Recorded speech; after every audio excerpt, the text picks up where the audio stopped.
Good morning, everyone. Let's come to order. This is the regular open meeting of the United Laguna Woods Mutual Board of Directors, California Non-Profit Mutual Benefit Corporation. This is Tuesday, December 12th. The year is flying by, 9:30 in the morning. We're in the boardroom. The purpose of this meeting is to conduct the regular United Mutual Board meeting in accordance with Civil Code 4930 and was hereby noticed in accordance with Civil Code 4920. Director Carlson, will you lead us in the Pledge of Allegiance?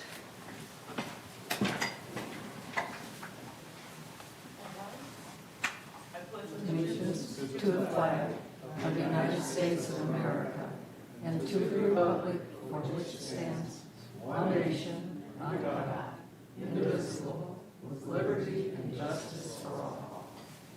Thank you.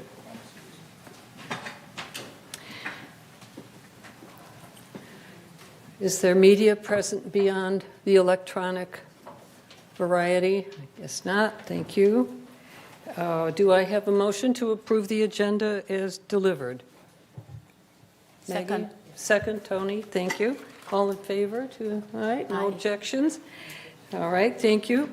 Next, I'd like to see if we can get a single motion to approve meeting minutes from November 14th, the regular open meeting, November 28th, agenda prep meeting, and December 4th, special open meeting. Is there a motion to approve these as a group?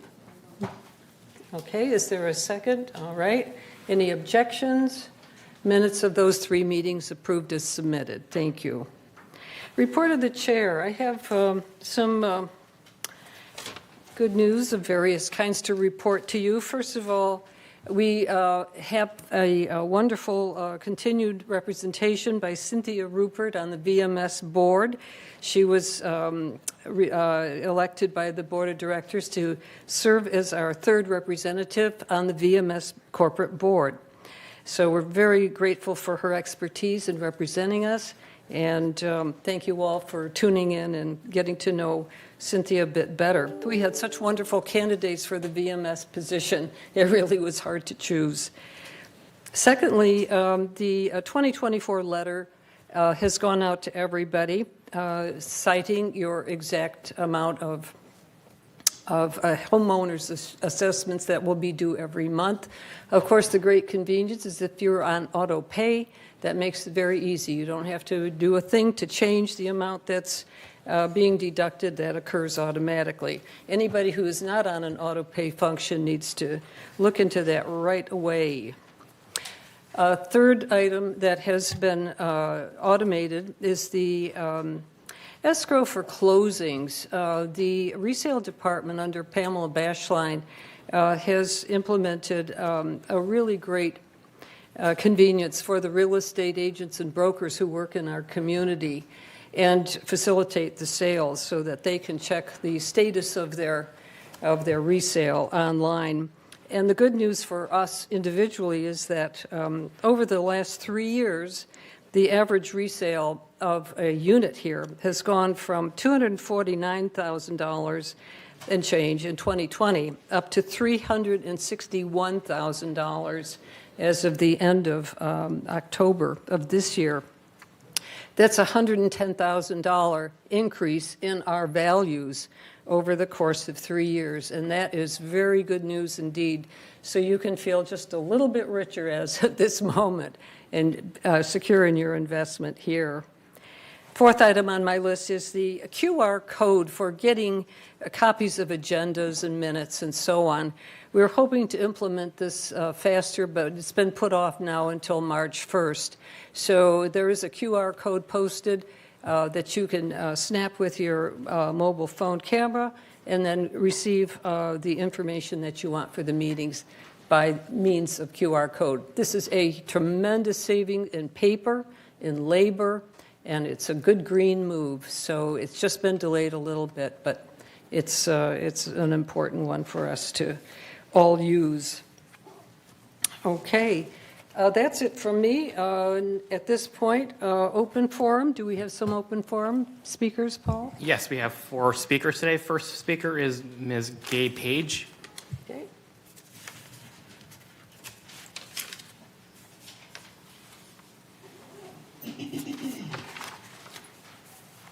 Morning. Good morning. I'd like to apologize for any confusion caused by a mistake I made last month when reviewing the financial reports in the Green Books.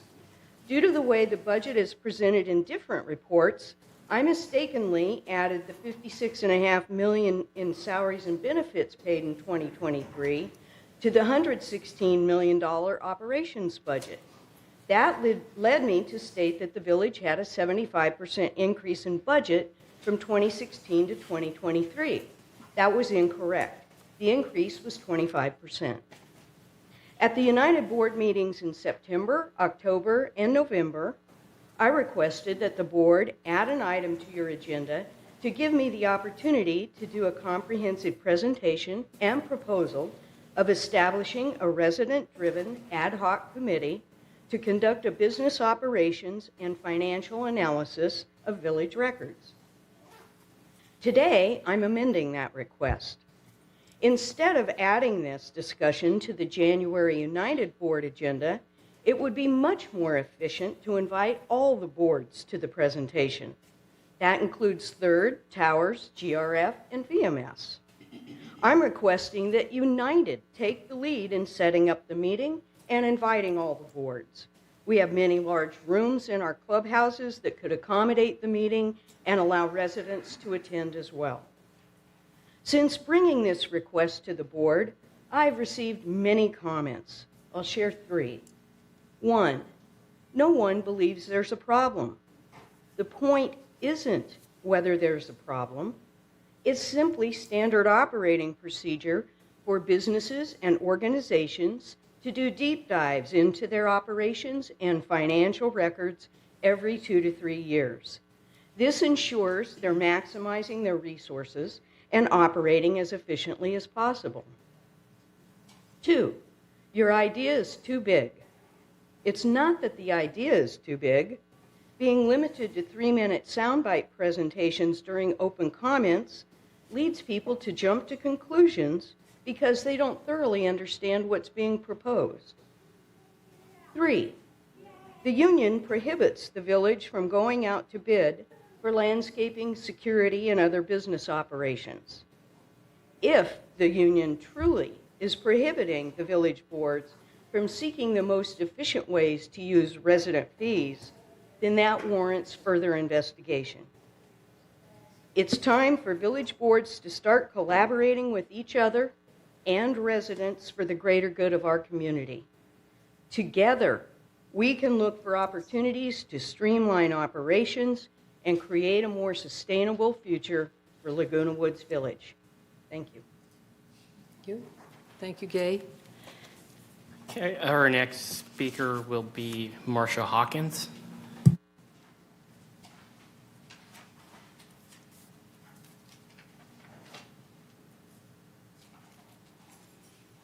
Good morning. I'm Marcia Hawkins. I live at 914 Avenida Majorca, Unit A, and I'm not sure if this is the proper forum to bring up these concerns. Marcia, could you speak into the microphone? Okay. Is that better? Maybe pull it towards yourself a little more. Thank you. Okay, is that better? Yes, I think Okay, so. thank you. I'm not sure if this is a proper forum, but I have a couple concerns.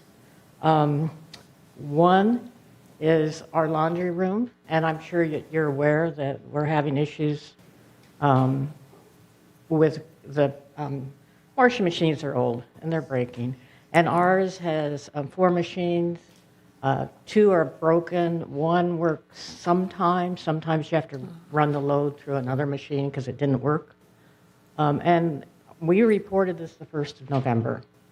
And we've called back a few times, and neighbors have called back a few times. And we are just being told they're behind. And we're at least fortunate that we have 1 working machine, that some laundry rooms don't have any. So I really think that this needs to be looked at. There should be something that we can do. These are essential facilities that we need. My second one is on October the 24th. Our unit had a backup of our sewer, and which impacted our house and our neighbors. Okay, here's Maggie's look at here. What? We had a backup of our sewer. Sewer backup, yeah. Yeah. And it impacted our kitchen sink and our neighbor's kitchen sink. So they did come out that night, and it was about 8 o'clock or so, and, I'd run the snake down there, break up the backup. While they were doing that, I didn't know it because it was at night, the sewage backed up and spilled onto my planter underneath my kitchen window. So I had raw sewage underneath the kitchen window. Okay, the next day, the bathroom sink backed up. And they came out during the day and they cleaned that out too. But I kept smelling something really bad by my kitchen window.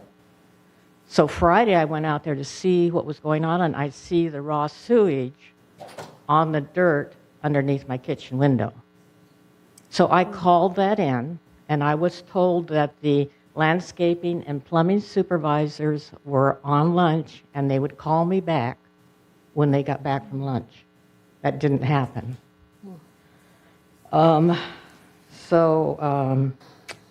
Let's see. I called a couple of weeks later to find out what was going on, and I was told that my service request was canceled. Nobody called to tell me why. It was just denied. Okay. Is my time up? Okay, it still has not been fixed. Marcia, what is the number of that laundry room you? 151. Thank you.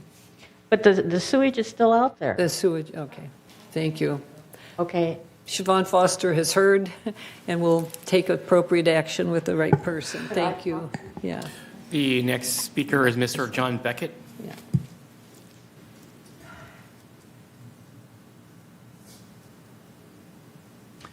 Good morning. Good morning, John. United's attorney is scheduled to give a presentation tomorrow afternoon at 1:30.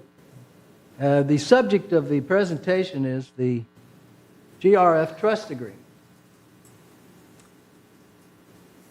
Back in 2012, the trust agreement was examined by some lawyers from the Paul Hastings firm. This is a copy of their report. A memorandum, it's called. One of these lawyers, Rene Gabbard, is a state bar certified specialist in trust and estates law. The lawyers discussed many issues, but one issue they mentioned is particularly important and extremely urgent. The trust agreement declares, quote, "This trust shall, in all events, terminate 60 years from the date hereof, March 2nd, 1964. In other words, the trust will terminate 81 days from today." Some of you may ask, didn't we extend the term of the trust? The presidents of GRF and the mutuals passed this amendment in 2018. Its purpose is to extend the term of the trust for 20 years. That brings up the question, does the amendment supersede the trust agreement? The Paul Hastings lawyers said no. Quote, "The trust agreement can be amended upon the written approval of the trustee, GRF, and the mutuals. Yet it appears that the trustee, GRF, cannot overcome its express duties, such as the duty to be bound by the terms of the GRF trust. Those terms are, this trust shall, in all events, terminate March 2nd, 2024. As I recall, it takes a court order to amend the terms of a trust. If you attend tomorrow's meeting, will one of you please ask the attorney, do we have a court order giving us permission to amend the trust? Thank you. Thank you, John. Okay, our next speaker is Ms. Maxine McIntosh.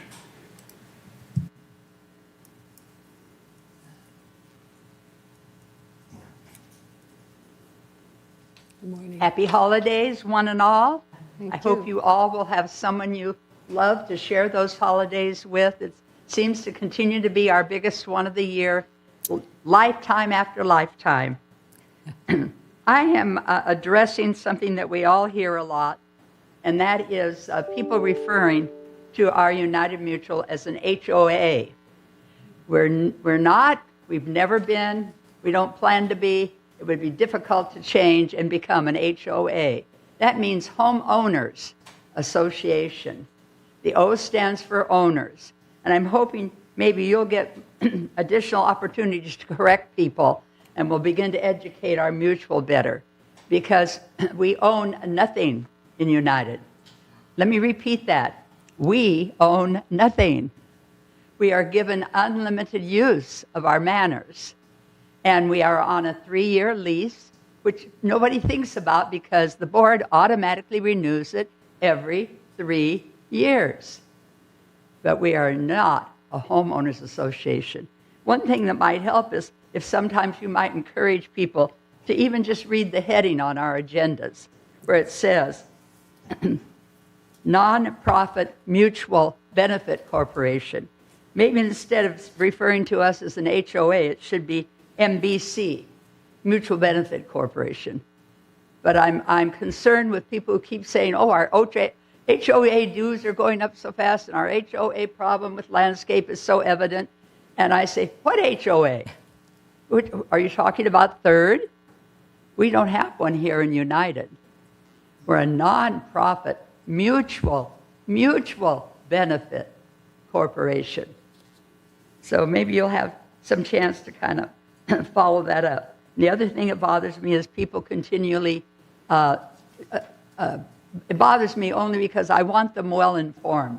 I love my mutual, and I love my neighbors, and I love the people that live here, and I want them as well informed as they can be. I miss the boat quite a bit, but I keep working at it. And that is when they're talking about the assessment. Oh, our assessments keep going up. Can't we do something to slow it down? How much did our mutual assessment go up this year? Not even $13. Not even $13. My gosh. Compared to everything we have at our doorstep, at the end of our computer and telephone wires, it's amazing what we have for only an increase of less than $13 a month. It has nothing to do with whether we can afford the 13.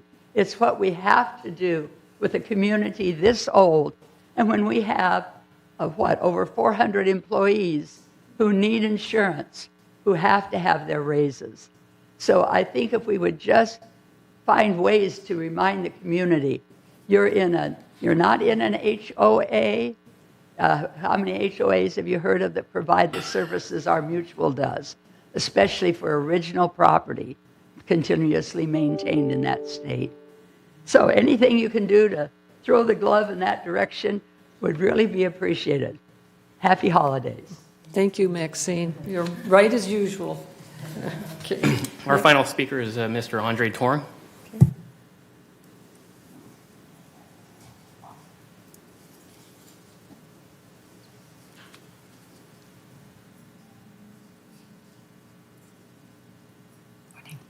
Good morning, Morning. United Board members. I appreciate you spend your time. What? Is your speaker on? I don't have a speaker on. Oh, yeah, okay. Well, Yeah, I'm trying to speak, closer as possible. Other people sometimes complain that I speak too loud. Okay, hopefully, that's not the case in today's speaking. Okay. So my question today is, in August board meeting, our VMS CEO reported that there were 59,000 work requests submitted to VMS. If I extrapolate it, it's close to 100,000, over 100,000 work requests submitted. Understood there are some of them just questions, simple questions. Where are the how do I do this? How do I do that? Okay. But I would say that's if we can computerize it, establish some way in the system that will reduce a lot of manpower. Okay. I'm requesting that the board that probably should make VMS make this communication thing much easier for the residents. If it's difficult for them, if it's hidden somewhere else and it has to go through deep several levels, that's not good for them. Okay. The second thing is, I would assume there's probably 20,000. If it's 20,000, then we still have 80,000 worker complaints. Okay, really complaints tickets that are causing that we have to spend time on that. What I'm asking is, we need to establish some way to do it right the first time. Okay, these are the experts. Don't they know how to do it right the first time? That we have to make a call again and again. Okay, I don't believe there are 80,000 different requests. No. I would believe there are probably 200 different requests, or 2,000 requests, or 20,000. But 80,000 different requests. That's ridiculous. So there are a lot of repeated requests. Okay, is it possible that we find out how many repeated requests, the top 3 repeated requests, that we ask VMS to reduce them? That will eliminate another maybe 20,000 requests, because we've already found the problem to solve these requests before they even happen. Okay, and they will never come up again. I understand that customer service is our business. Customer satisfaction is how we rate our service. So please ask them to, and also I heard VMS staff executives say, customer satisfaction is intangible. We cannot measure them. No, that's totally wrong. Anybody knows that customer complaint is the way that we measure customer satisfaction. If there are too many complaints, way over the normal one, okay, it is, please, nobody else has the time. Okay, I request the time. So please don't show me the time. Okay, I understand that. Okay, but don't treat me specially, just because Andre Tu is speaking, now there's a time limit. Okay. So I'm trying to make my point short, but as the other resident comment, it's very difficult to speak only 3 minutes in sharing the whole idea of a concept, a new concept to us. I've never heard board members talking about, let's use complaints as a measurement of how your performance, VMS performance is. Okay, but there are ways. We know that customer satisfaction complaints is definitely a way to measure the performance of VMS. Why don't we do that? I understand the VMS say we have a survey. Okay, but let me tell you, I had 3 requests, work requests. 2 of them, I complained about their service. I didn't get a survey. One of them, I put in a very good service. Immediately, I get a survey. Okay, so I wonder what happened. Okay, maybe just one case. Okay, so but the satisfaction of 90-some percent, 96%, 90-some percent of customer satisfaction versus 100,000 complaints. I can't believe that. Okay, 100,000 of 6,000 is about 16,000, or if you want to say that's different mutual, that's 7 requests per family, per house, or per manor. So there's something wrong there. Okay, I will try to finish up. Okay. I think you are finished, Andre. Thank you. We get the point. And look clearly. at how much we can save if we can reduce this one. Okay, let's look at it. There's no disadvantage on that. There's always benefit on that. Yes, we need you're to right. do that. Thank you very much. Thank you, Andre. Anyone? Are there any others? No. Okay. We have response to open forum speakers. To Gay, I want to say thank you for your very gracious comments regarding the numbers that were previously submitted. And I understand that you have an open invitation from Diane Phelps, who is the chairman of VMS, corporate board, to come in and address us all. So if you haven't set that date yet, through Diane, please do if you're interested in pursuing that meeting as a next first good step in the process. So anyone else responding to today's speakers? Yes. Go ahead, Maggie. Thank you. According to our bylaws, we have to have an audit every year, and we do. Our last budget was in March.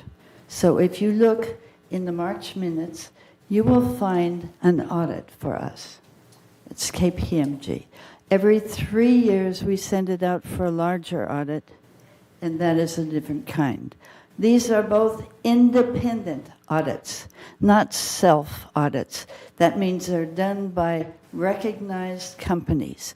If KPMG does a bad audit on us and we fall apart, that reflects badly on them. So they are doing the best they can. Every company we hire is trying to do the best they can. As to the tickets, again, Andre, a call is not necessarily a complaint. I had another complaint this week, of course, because I have roots in my toilet. And so I complain regularly. I complain and they come out and they roto-root it, and it's good for a week or two or maybe even a month.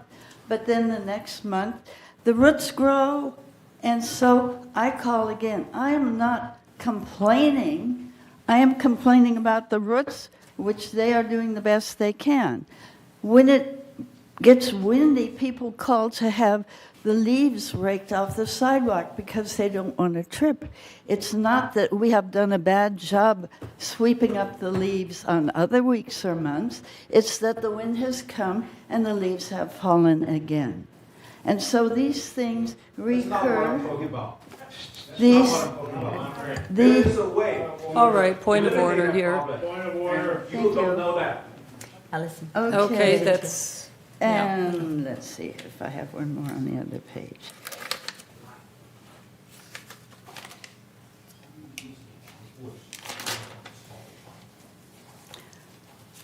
A ticket is not a complaint.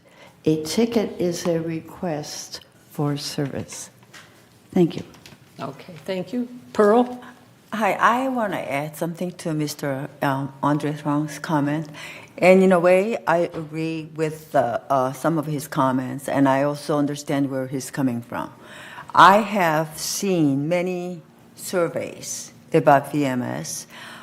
It always over 90% satisfactory survey results. I think it's because it's based on those who responded. So that's how, that's one of the ways that the VMS determine what is the rate of satisfaction, and it's quite high. But also, being involved with the Resident Advisory Committee many years, I've seen many very real complaints as well, and the frustrations. And you know, first of all, we have to understand the size of our community and the age of our property. So considering everything, of course, we have 10 or 20 or 30 people that are very frustrated. A lot of them are not frustrated because of the service itself, but because of the communication.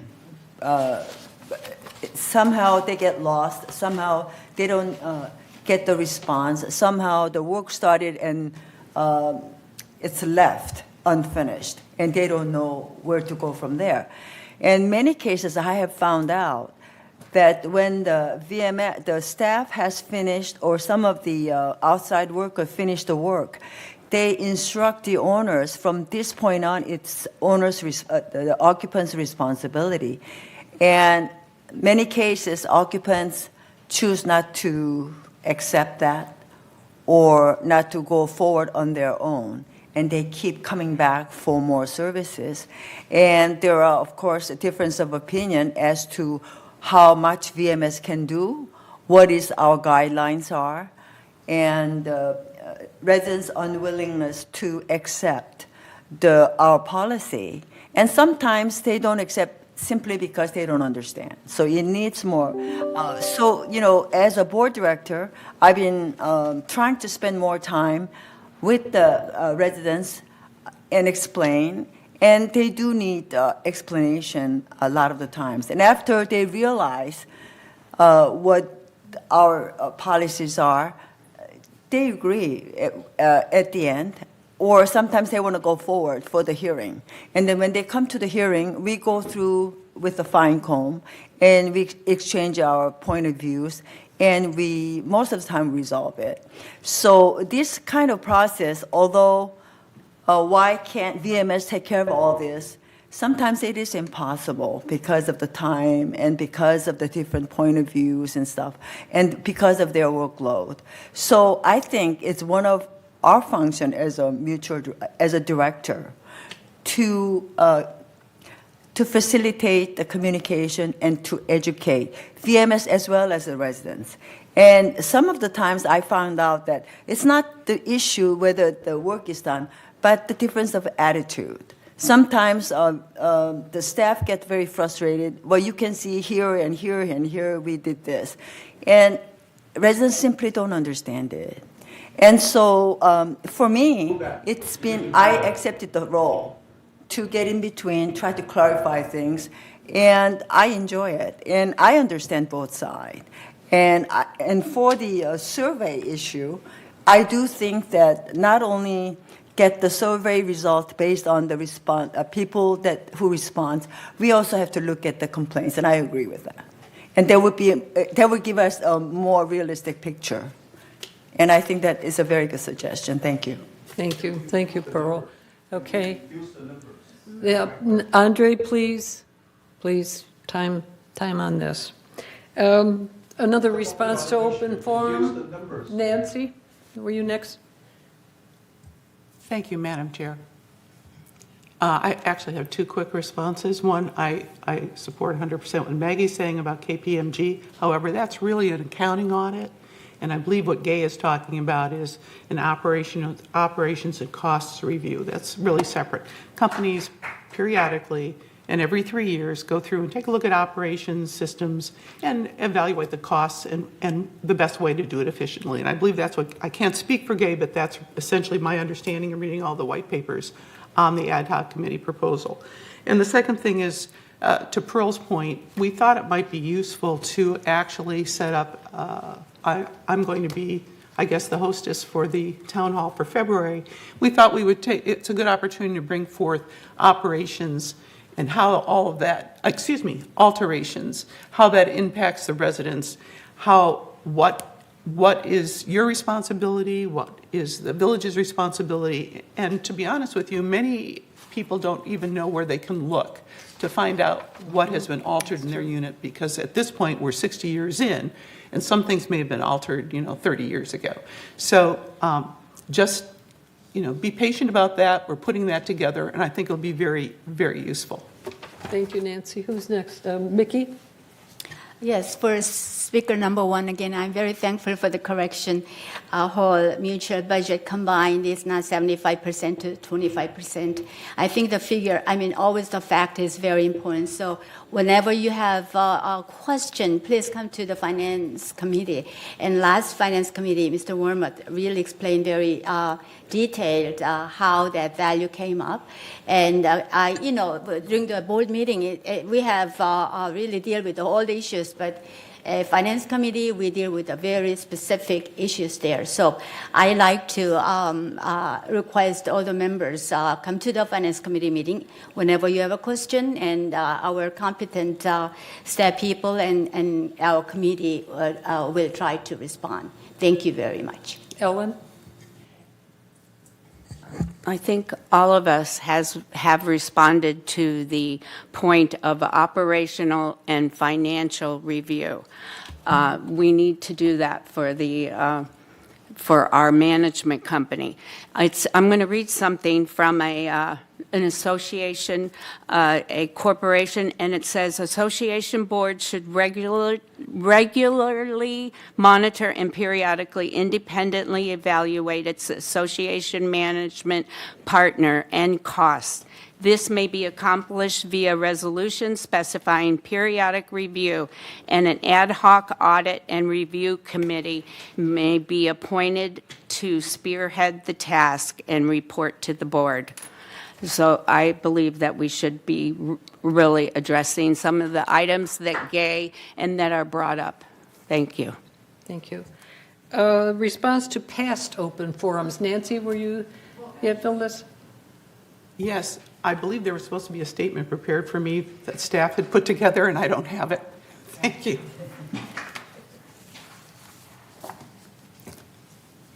Therefore, you've concluded I didn't author it.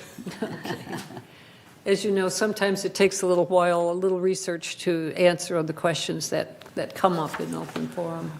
Thank you. Yes, precisely. This was authored by staff, but many of the questions that come forward are things that the staff has to look up and address for us. So the first one I will answer is Chris Collins of 330Q. He needed a foundation update, and their outcome was actually there's nothing applicable on that. That's handled. Gay, she talked about the research of the other facilities, so on and so forth. I think we've addressed this just presently, so I won't elaborate. Vera Holder, 787A, is an Adam. She is supporting the request for a forensic audit review, et cetera, et cetera. We accepted and received her statement. Maxine McIntosh thanked Chris Collins for the Laguna Woods Foundation update. We received your statement, and that's our compliment to you, as always, for appearing. Mary Stone, introduced herself as a former member of the transition team during the time we changed HOA management to self-manage. She informed us that the board members then did a 6-month study to do this switch. Why VMS? We saved a lot of money just in management fees alone. The CEO is selected by the board. The department heads are highly competent and professional. She further stated her opinion that VMS is created by us, for us, and serves us only. That's not her opinion, that's a fact. So we acknowledge her statement, although there is no substantiation, and she didn't provide any quantitative analysis on how much money we saved, and that's kind of what the purpose of the audit and review ad hoc would like to know. Conclusion. Thank you. VMS board member Dan Kenny.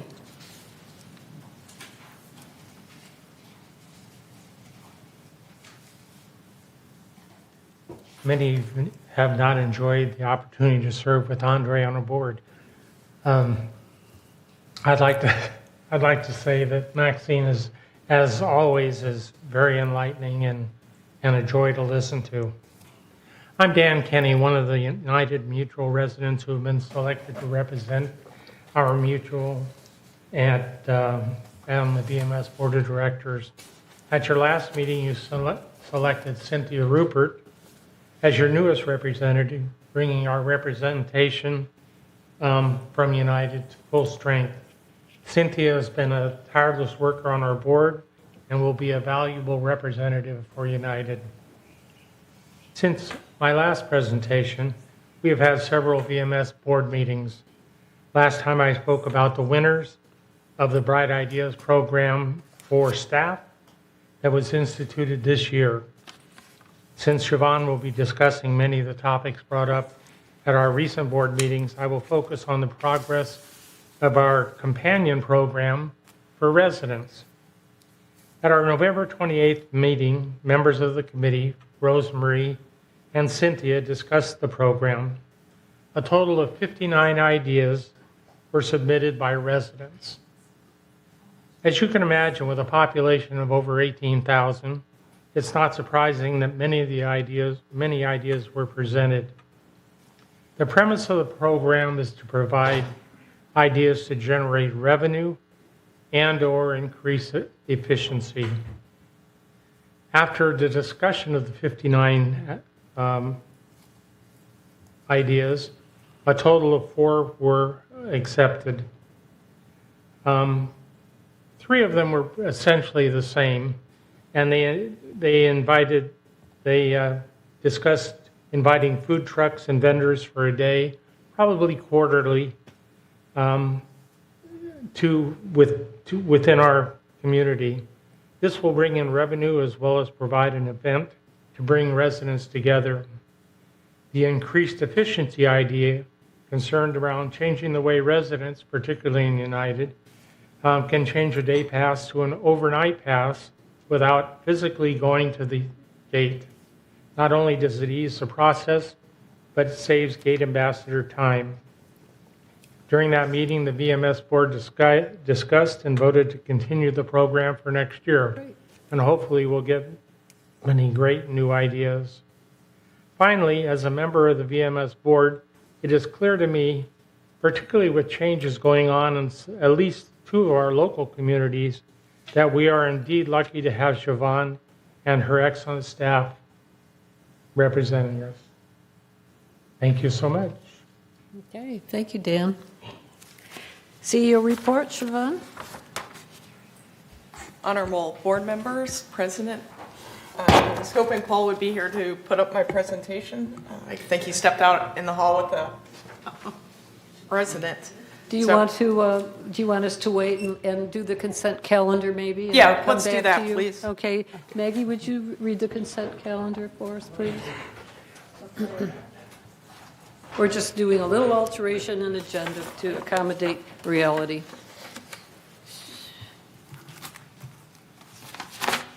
Consent calendar. All right. Top of the page, 11. Right, here we go. All matters listed under the consent calendar are recommended for action by committees and will be enacted by the board by one motion. In the event that an item is removed from the consent calendar by members of the board, such items shall be the subject of further discussion and action by the board. Okay, here we go. A, consistent with its statutory obligations under Civil Code 5501, a subcommittee of the board consisting of the treasurer and at least one other board member reviewed the United Laguna Woods Mutual preliminary financials for the months of October 2023. Such review is hereby ratified. B, recommendation from the Landscape Committee, no recommendation. Recommendation from the Architectural Control and Standards Committee, none. D, approve the review of the United Subleasing and Transfer of Trust by documents approved in November 2023, and such review is hereby ratified. E, recommendation of the Finance Committee, none. F, update committee assignments. So we have the committee assignments, all right. Okay, pink paper? Yes. And yes. So do I have, is there a motion? Well, let's go through the changes on the committee assignments, the ones in red only, please. Okay. And then we will have a second. Okay, Architectural Control and Standards is Anthony Liberatore Chair, Sue Quam, and Ellen Leonard. Maggie Blackwell is an alternate. The Resident Advisory Committee is Anthony Liberatore Chair, Pearl Lee alternate, and Ellen Leonard is also on that committee now. Next. For GRF committees, we have for the Purchasing Ad Hoc Committee, they're deleting the entire committee. Finance Advisory Group has been deleted. Okay. And you move the consent calendar as a group. Is there a second to the motion? I moved the consent calendar. Thank you. And Mickey has seconded.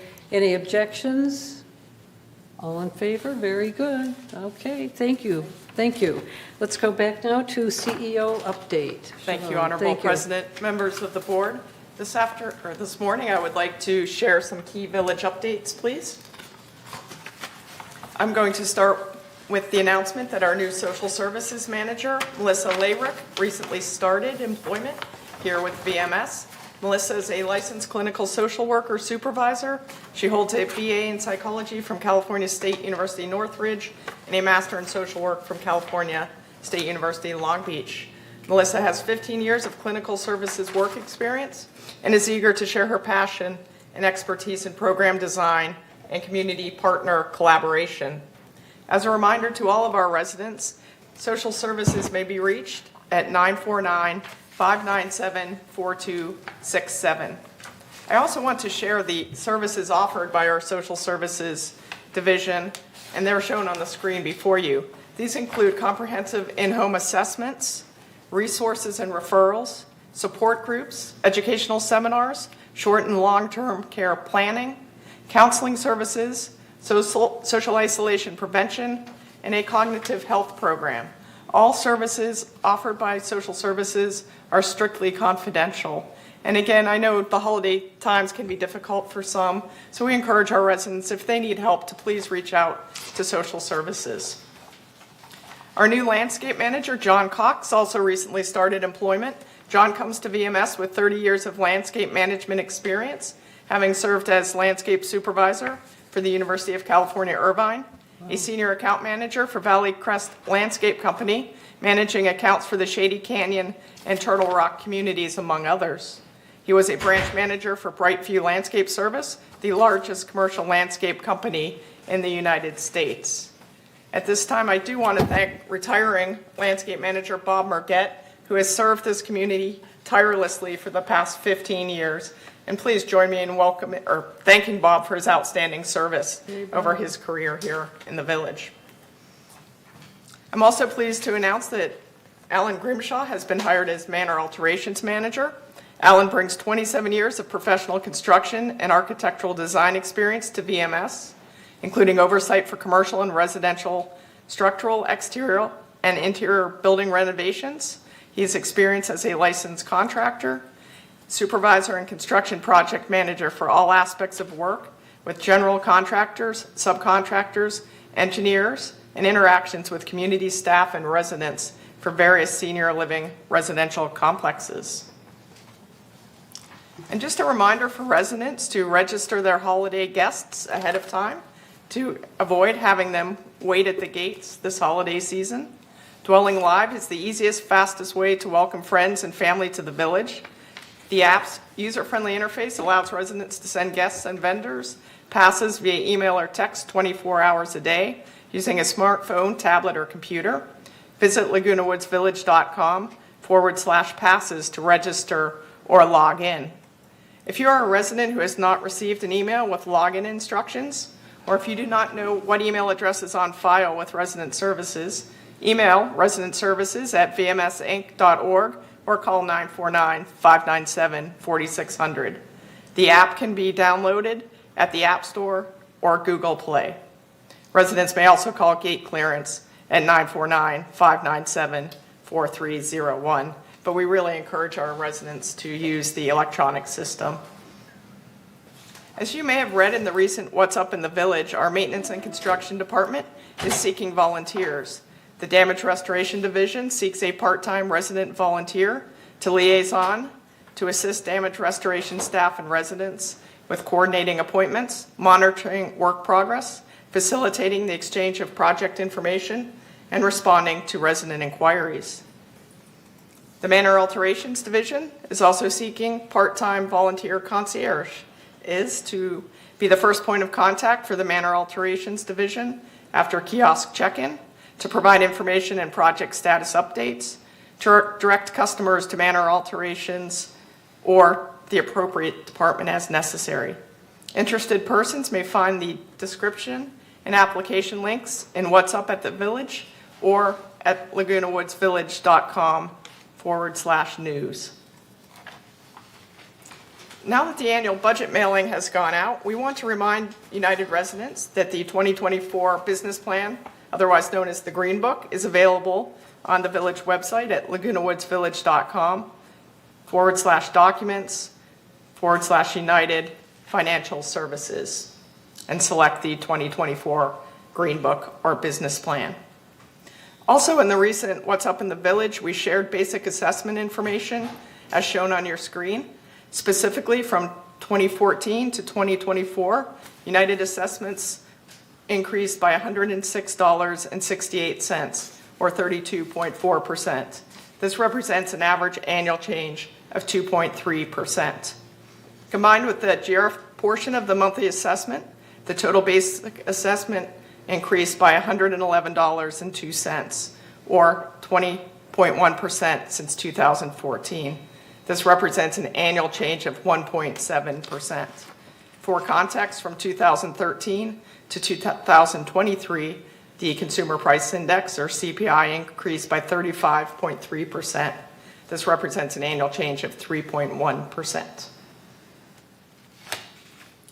Given this weekend's power outage in the Gate 14 area, we wanted to remind residents to sign up for Southern California Edison outage alerts.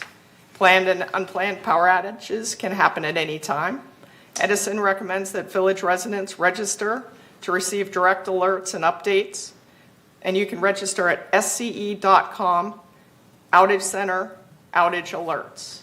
Other resources are available at the SCE Outage Center including the ability to view an outage map and follow outages on this map, and to learn how to prepare for a power outage, including outage supplies and a home preparation checklist. Edison also offers a medical baseline allowance program for those using life-sustaining medical equipment or relying on the electricity to manage a medical condition. The program provides an additional 16.5 kilowatt hours of electricity per day at the lowest baseline rate to help offset the cost of operating the equipment, and automatically contacts participants in the event of a stage 3 emergency rotating outage. Register at SCE Residential Assistance Medical Baseline. Residents are also encouraged to subscribe to Code Red, the village's emergency notification system. Visit lagunawoodsvillage.com and select the Code Red icon in the top left corner. You scroll to the bottom and open the drop-down menus and click Code Red to complete all fields to submit your registration for the Code Red system. Another option is to request a hard copy of the Code Red form at the concierge desk here in the community center. And again, this will loop you into the village emergency communication system. I also want to share an invitation for Santa Paws pet photos. The Santa Paws photo opportunity is at the Equestrian Center with Santa, played by first Vice President Jim Cook. This occurs on Saturday, which is December 16th, between 1 and 3 p.m. Please bring your smartphone and staff will snap a photo of your pet with Santa. And I want to conclude by highlighting the exciting 2024 season planned at the Performing Arts Center, featuring the 2024 season headliner, Pat Boone, on October 19th. Also, ABBA Fab, a stunning tribute to the music of ABBA on February 15th. A Neil Diamond tribute with Rod Garrett on March 23rd. And tickets for the season are available online and at the PAC box office. That concludes my update this morning. Thank you very much. Thank you. Questions for Siobhan from the board? Anything from anybody? Nancy? Quick question. There was some issues with Dwelling Live being able to use the app. I don't know, did they fix the problem? Because I haven't been able to. I'm not aware of any difficulties, but I will double check. Okay. Ellen? Let's see, Dan had mentioned that you may do the day pass to overnight pass without having to go to the, because my son will have to drive to the gate if he stays the night, so. That is one idea that they received in the resident Bright Ideas program. So if implemented, yes, that would happen. But again, it's an idea at this point. Oh, it's an idea? Yes. Okay. Maggie? Yes, you need to know that you still need to call in if your guest is coming through gate 12. Call in on the same day. I called in the day before, and my guest was held at the gate on the day of. And so I went and said, wait, I called in yesterday. And they looked back and said, yes, and later. So call in the day of their visit. Thank you. Anyone else? Siobhan, I had a quick question. The two volunteer positions that you highlighted, maintenance and construction, volunteer maintenance on manor alterations and damage restoration, these are volunteer positions. How many hours, how do you envision that working? Because this is something new, isn't it? Yes, and I get the specifics, and I'll share those with the board. Oh, okay. Thank All you. right. But this is interesting when people talk about wanting to do something important, something that they can volunteer for, which is important to the village. These are two opportunities, and it's, I think it's something that a lot of people would be interested in doing. Thank you. Thank you, Siobhan. Under unfinished business, item 12, we want to entertain a motion to adopt the United 2024 Collections and Lien Enforcement Policy. This has been under 28-day review, and today it is center stage. Maggie, do you want to read it, please? The resolution? Resolution 0123XX, 2024 Collection and Lien Enforcement Policy. Whereas in accordance with California Civil Code, United Lagoon Woods Mutual maintains a collection and lien enforcement policy that outlines the procedures, policies, and practices employed by the mutual in enforcing lien rights or other legal remedies for default in payment of assessments.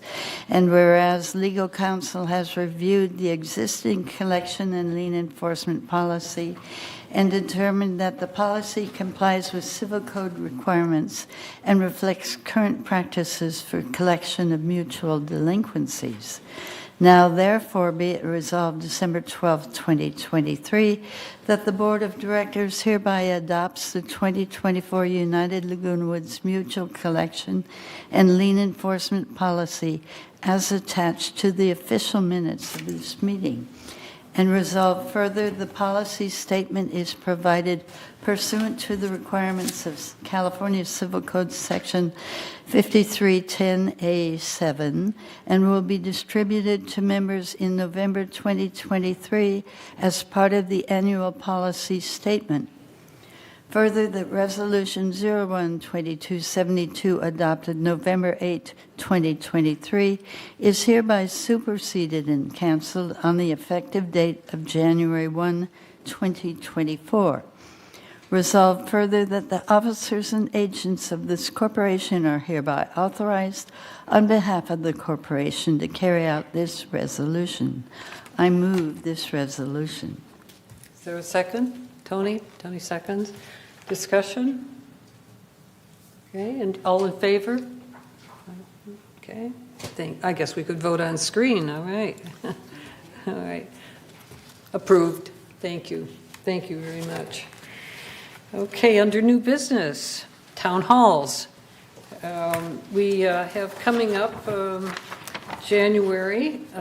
Sue, you'll be talking in January on the earthquake insurance and other insurance? Oh, yes. The topic will be property insurance, what was finalized, and we have a presentation today on what's going on with our earthquake insurance. And unless that's voted differently this afternoon, that is what we will be presenting. February 9th, Nancy, that's you? Property insurance seminar or town hall you're proposing for January is limited to the village's property insurance issues, right? Not the HO6 insurance. No, not HO6. Great. We've done that one over and over. Yes. Therefore, in February, it will, we're going to be addressing alterations, the impact of alterations on the owners, and I will be including HO6 insurance as part of that salient conversation. Thank you. And March 8th, Maggie, you have a program on disaster preparation?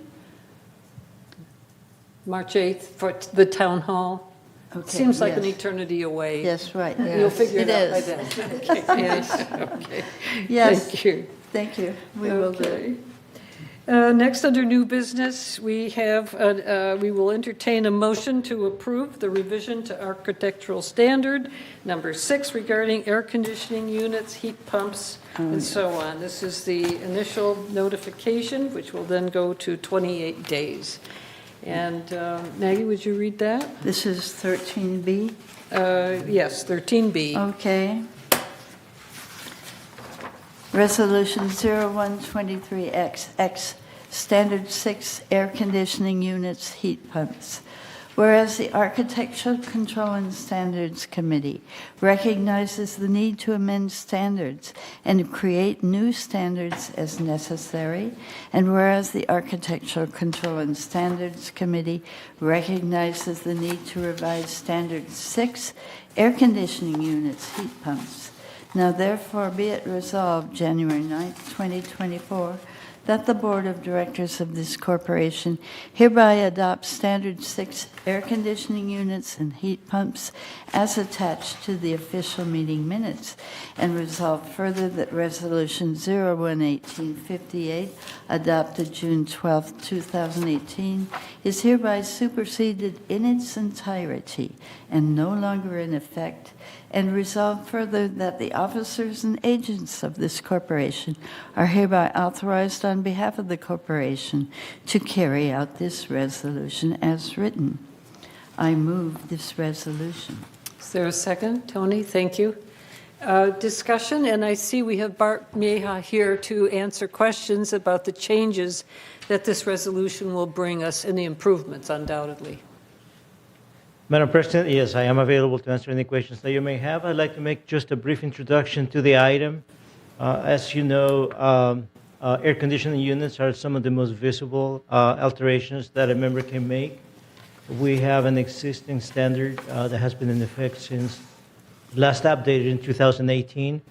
So the proposed revisions that you see before you include updated language to include new innovations, new requirements, such as the reduced noise or getting the unit that is most appropriate for a particular manner. Its installation, minimizing the impact, both visual and physical to the buildings, as well as opening something that had been restricted for quite some time, and that is the removal of sleeves when they no longer use the through-the-wall units. We believe now that contractors have sufficient instructions and sufficient training to be able to perform these repairs and blend them in with the rest of the building so that those unsightly sleeves that remain behind can be removed. With that, I am available to answer any questions that you may have. This is going to apply to new construction, new installations. How about retrofitting? Is there any plan to inspect and require retrofitting? So this will apply to new installations. New installations? Yes. Yes. Nancy? Related to this, we've talked previously about being able to post our resolutions on the webpage, and I don't know if we're capable of doing that. It's really useful, and this is one that I think would be of interest to their members. All agendas are posted on the website, and that is one of the features are the resolutions. Well, we actually talked about calling out just the pending resolutions that were there, so that people didn't have to dig through the meetings and the minutes, et cetera. In other words, just a brief statement of the existing resolutions. We've talked about that before. This would be useful if this starts, and I can understand if we don't start until January, say. It's certainly an item you're going to want to work into your presentation on alterations when the time comes. Ellen, you were next? Yes. So Bart, you're talking about the heat air pump? Is that what you're talking about, to remove this, if they're not using it and they put in a central heat and air? Is that what you're saying? That would be one of the examples. There are some existing installations of through-the-wall units that they are being replaced, either replaced entirely with a condenser unit, an HVAC package, or with more compact, what is called, PTAC units, and that will leave a space or a frame around it. The proposal is that they fill any space, any openings, and match the existing surface that is attached to, whether that is stucco or wood siding, so that it blends in and it doesn't look tacky. Okay. So that means that the heat air pump needs to come out if they're putting in duct air conditioning, right? Yes. Okay, thank you. Other questions, concerns about this? Radiant heating, Bart, there's some units in the community, of course, that still have overhead radiant heating, which Correct. So that remains, that is, if it remains unaltered, that is the responsibility of the mutual, and we continue to maintain that. Okay. So these units would replace that radiant heat that is currently in those manners. One thing that we make sure and we make it clear is that with any of these alterations, that if you do remove that radiant heat, that there has to be an alternate heat source for the unit. What would that look like? What do you mean by that exactly? So if the radiant heat is damaged or replaced, then the new unit will have to have the capability of providing both heat and cold air. or includes something that will provide that alternate heat source to the unit. Nancy? Is that what they call the mini splits, that system? That is one of the systems that is available. Tony? Thank you, Madam President. I'd just like to let the people at home know that if you go onto our amazing website, under documents, I believe, and correct me if I'm wrong, Siobhan, you go down to operating procedures, and under there you'll see there's a whole list of standards, 1 through 44, that apply directly to your manner and how and what is expected of you. So if you go on our website and go down there, it'll answer all your questions. It's everything there from 1 to 44, I believe. Am I correct? Yeah. Okay, thank you. Okay, thank you. Ellen, one more question? Bart, what does a radiant heat look like? I mean, is it just coils that go in, because it's in the ceiling? It is a grid type of system. Okay. It's a very tight grid, and that's what we warn members not to drill into it, as if you drill or you damage a portion of it, it will no longer function. But it is a grid type of heating system. Okay. All right, thank you. Okay, any more questions? Are we ready to call the vote then to approve? Yes. One more? Okay. Myself and others have asked about the radiant system. Mine works, but we requested thermostat changes and said they can't change the thermostats. Is that accurate or inaccurate? I would have to Okay. check with our maintenance division to see what will be required to update or replace the thermostat. Thank you. All those in favor of the resolution, ready to vote? Please vote. In favor? Okay, looks like we have a unanimous vote to approve this. Let's go forward. Thank you. Okay, great, thanks. We are ready for our guest speaker, but he is scheduled at 11 o'clock. We are doing so well today. We will move ahead, and at 11 o'clock, we'll interrupt whatever's going on to get Mr. Phil Pluta to talk to us. So, Mickey, are you ready to do we'll start the committee reports with Mickey's financial report. Director comments? Sorry, do we want to start with director comments first? before we go into Okay, committee all comments? right. Do we have any director comments? Tony, thank you. Yes, I'd like to ask Siobhan, on that website I just talked about, at the bottom, there was an item called traffic rules, and it's been, when I click on it, it says, oops. So it's been taken down. Do we know why it's been taken down? I do not know, but let me check on that and get back with you. Thank you. Okay, Nancy? I just want to amplify something on the Easy Pay in order to encourage people to do it. I've had people ask me, if you have some sort of assessment, is that taken out on Easy Pay as well? No, the funds, and Siobhan clarified for me, that is not the case. It's just your monthly assessment that you're setting up for automatic debiting.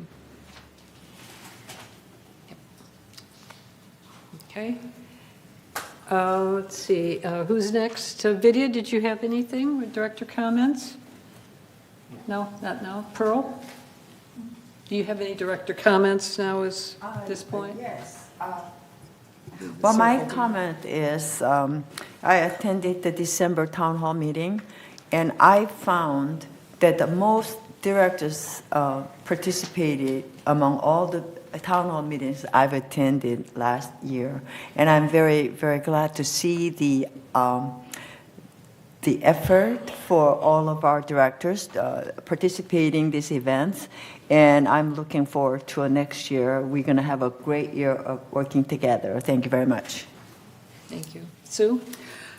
Yes, I want to address the members who came today and spoke about their concerns.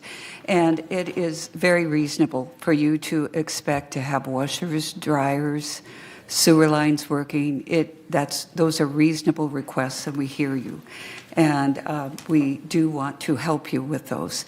What I would recommend is that you do continue to contact resident services and then escalate. If you're not getting what you need there, please come to like the maintenance committee or you don't have to attend in person. You can attend a Zoom call.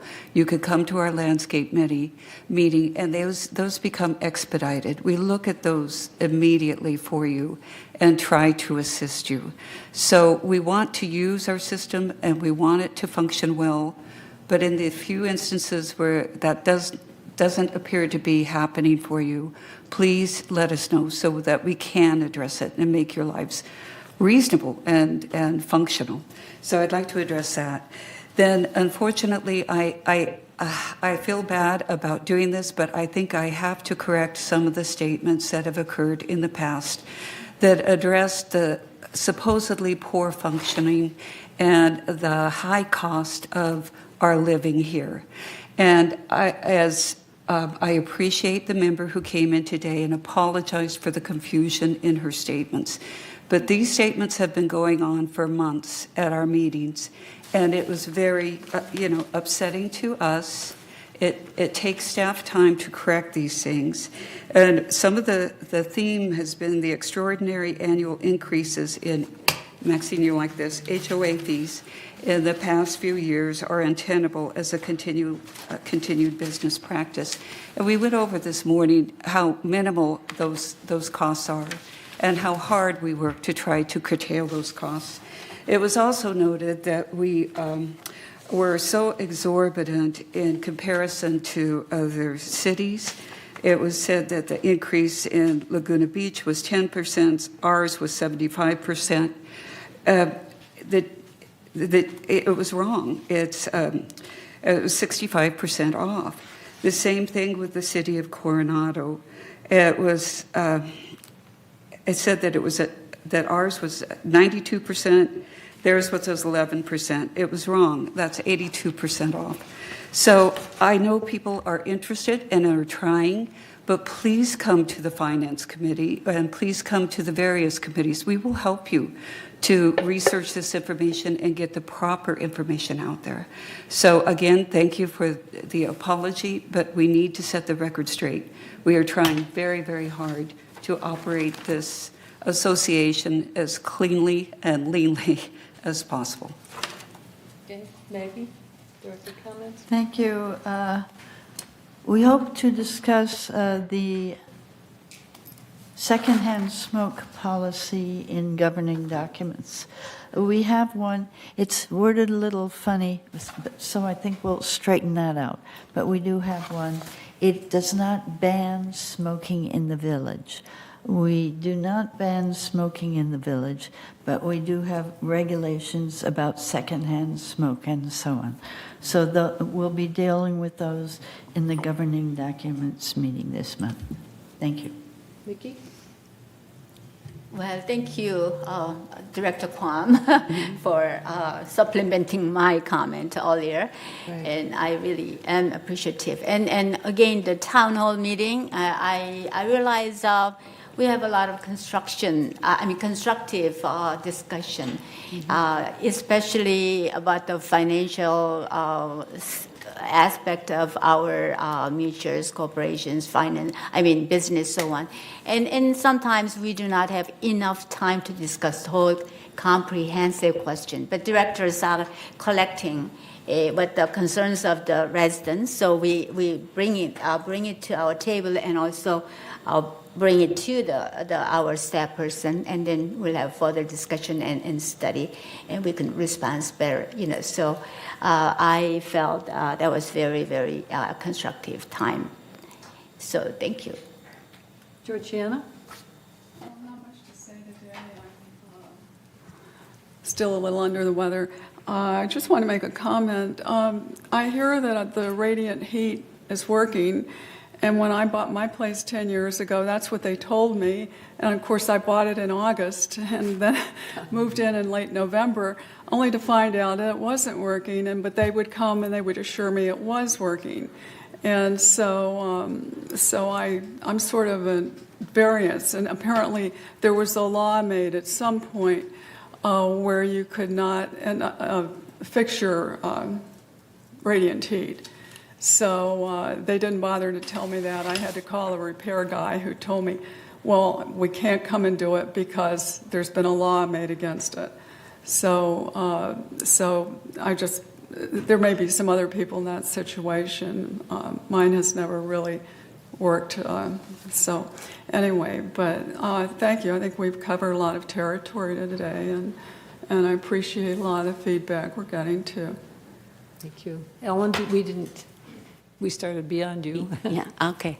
I just wanted to comment from Maggie and Sue's comment that Gay was here not just talking about financial, but she was talking about an operational review, which includes the management and the different departments, and so not just financial. Thank you.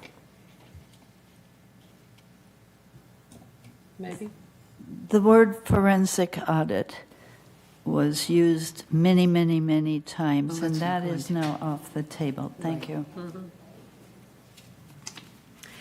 I had something that I wanted to sort of bring up with you all, just as in discussion. I think it comes out of something that Ellen and I were talking about yesterday, and that is the fact that maybe we need some break benches around the community. People do a lot of walking. We have 6 major streets that run throughout United. And a lot of people walk the sidewalks, they walk on the paths and so on. It'd be nice to be able to have a break bench, not a bus bench, not a bus bench, but a break bench. And maybe have them staged like every quarter mile.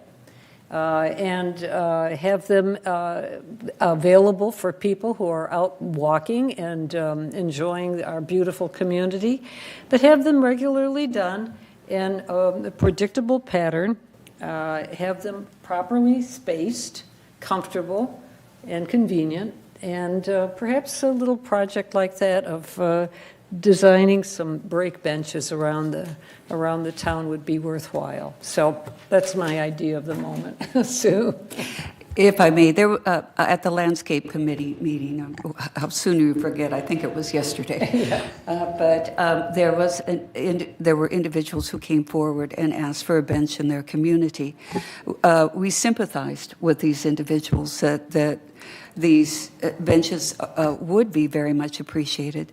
We have cul-de-sacs, many, many, many cul-de-sacs and areas where people would like to have these. What we requested was that for our staff to be able to look at and create a policy on how this would be developed.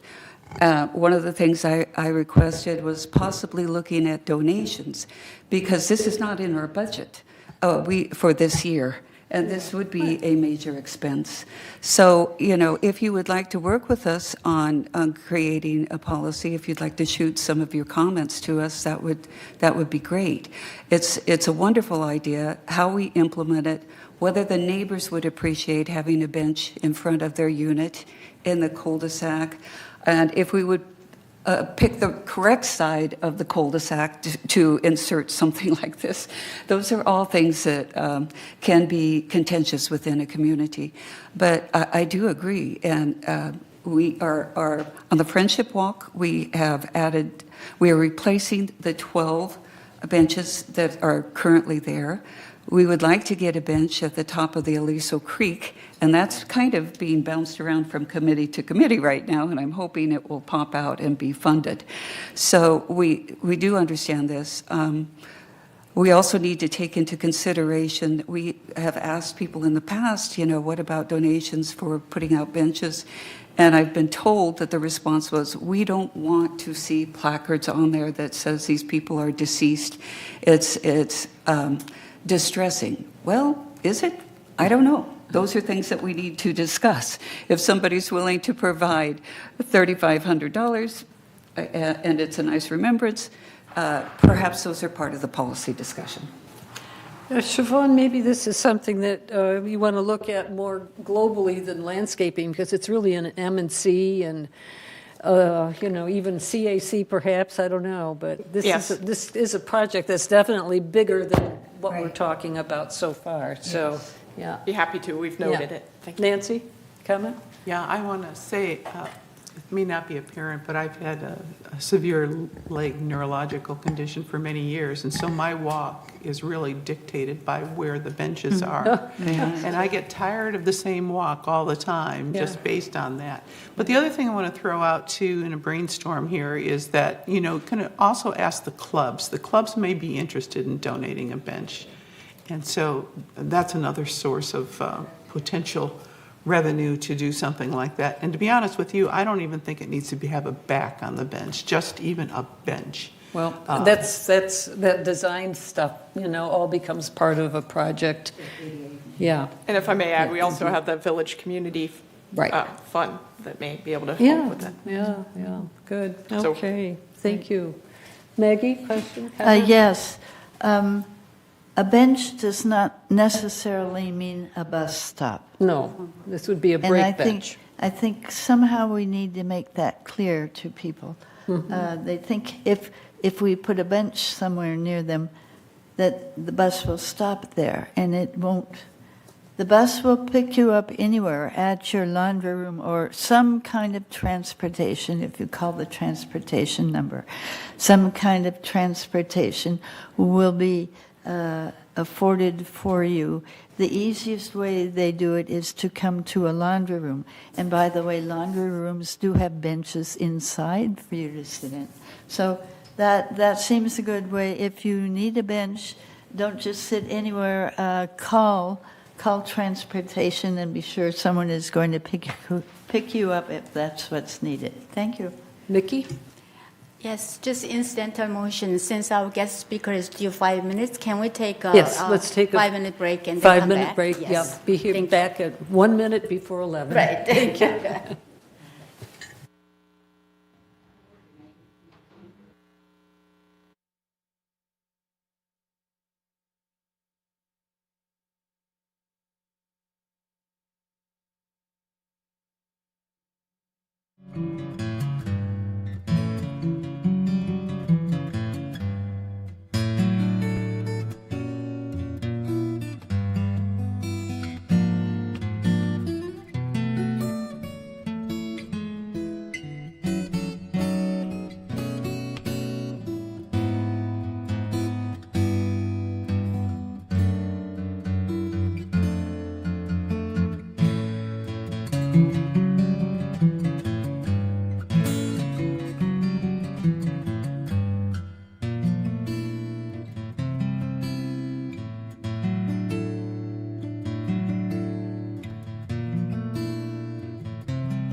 Let's resume with a couple of items before Steve and Phil Pluta, our guests, come in.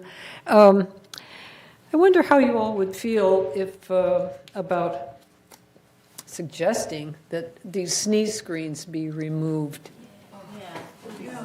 especially around the speakers dais. You know, they really I think they interfere with the acoustics in the room.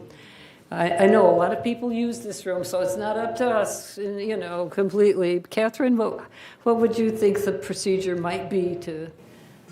Yeah, we have received a request. Siobhan always speak to the other boards Right. to determine, and right at this stage is, I think, part don't want it and part do. So maybe we'll hold off until after winter's over and see how the season is.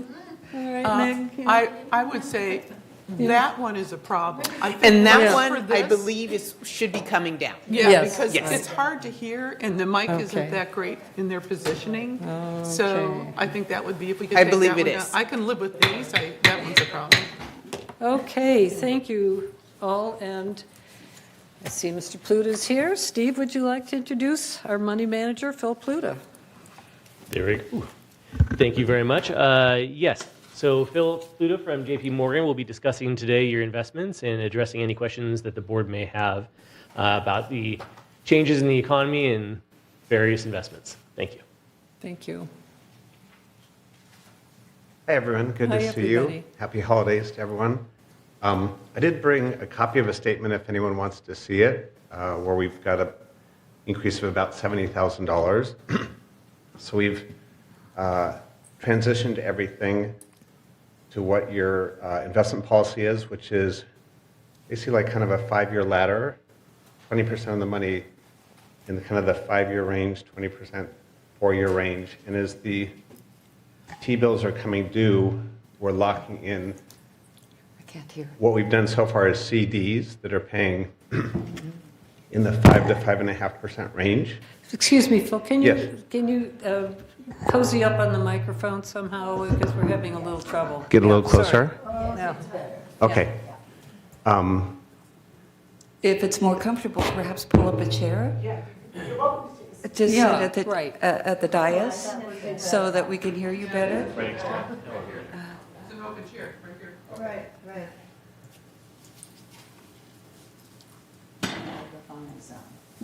And turn on the microphone. It's on. Can you hear me okay? Oh, yes. Okay, better. Okay, so I'll just kind of start over. So I brought a statement which shows we have a 70,000 increase. That's about a 5.8% return, but I think our target is what I try to do is advise you to get the maximum rate of return within your investment policy. So what we've done is we've taken some of the T-bills as they've matured, we've pushed them out towards the 5-year range. And now that we've almost got the 5-year fully allocated, we've been doing the 4-year. What you're seeing in the economy is the inflation rate is slowing down. So now the expectation is the Fed will cut the rates in May. We're expecting a year from now the interest rates will be 1 to 1.25% lower.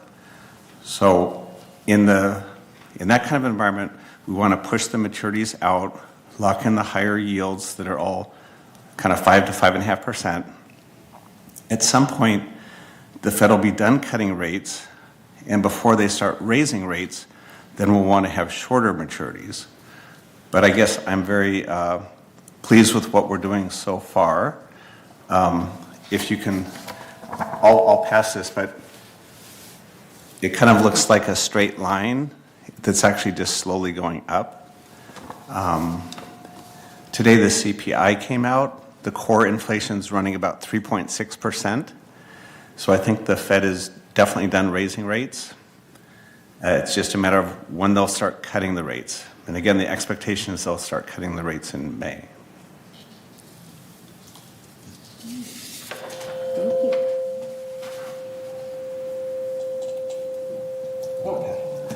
Any questions?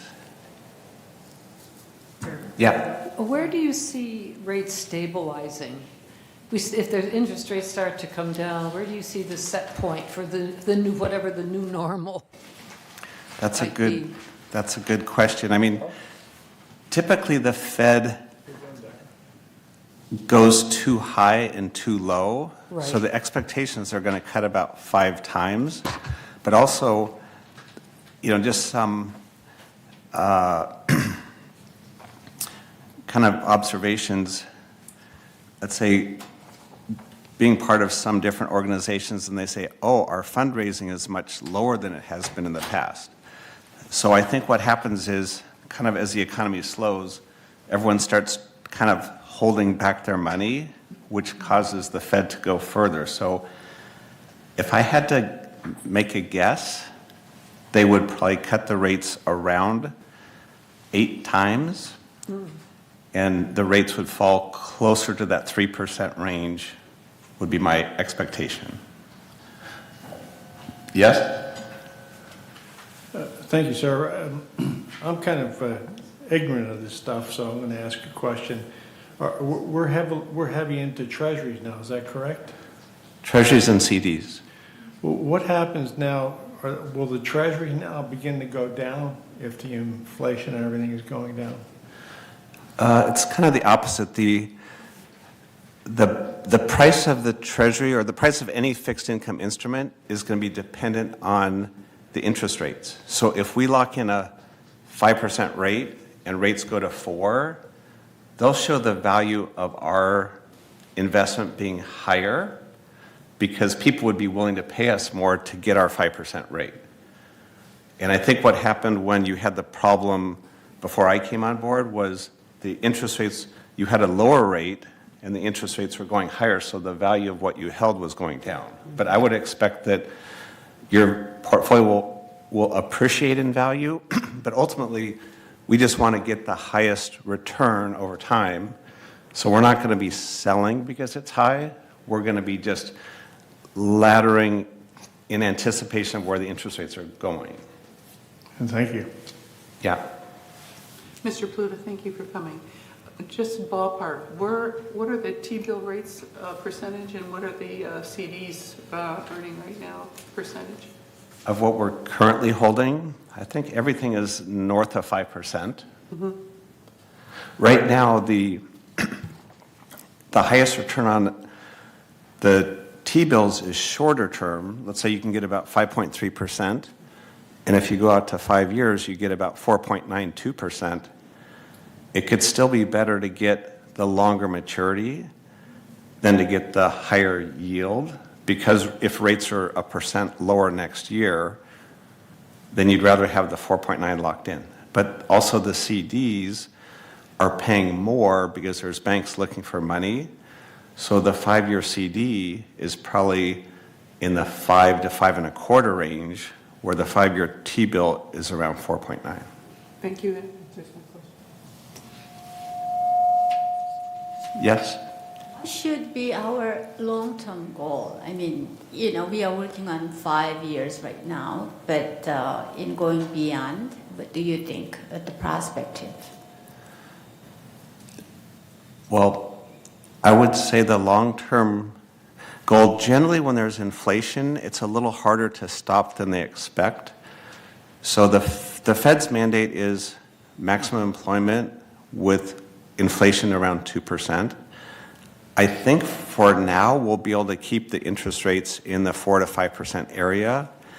Over time, as the world gets bigger and the economies get bigger, it becomes harder to grow. So I could see gradually over time the interest rates, again, dropping back into the 3s or 2s. So I think what we need to do is be very vigilant in keeping the rates locked in as high as we can until that next cycle. And I do reach out monthly to Steve, Allison, and Mickey, so I'll continue to do that to have the money positioned at the highest rate I can. Phil, are you seeing much, I guess, disintermediation at all happening into stocks from bonds or from time instruments? I mean, the markets are screaming high every day. Yeah, historically, Stocks make about 10%, bonds make about 5%. Right.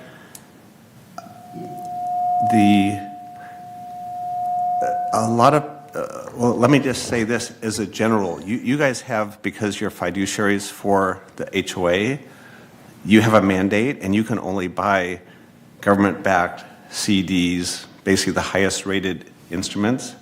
But for a normal investor, I think a lot of people make mistakes. So last year, they were delighted to get 5%, so everyone wanted to lock in 5%.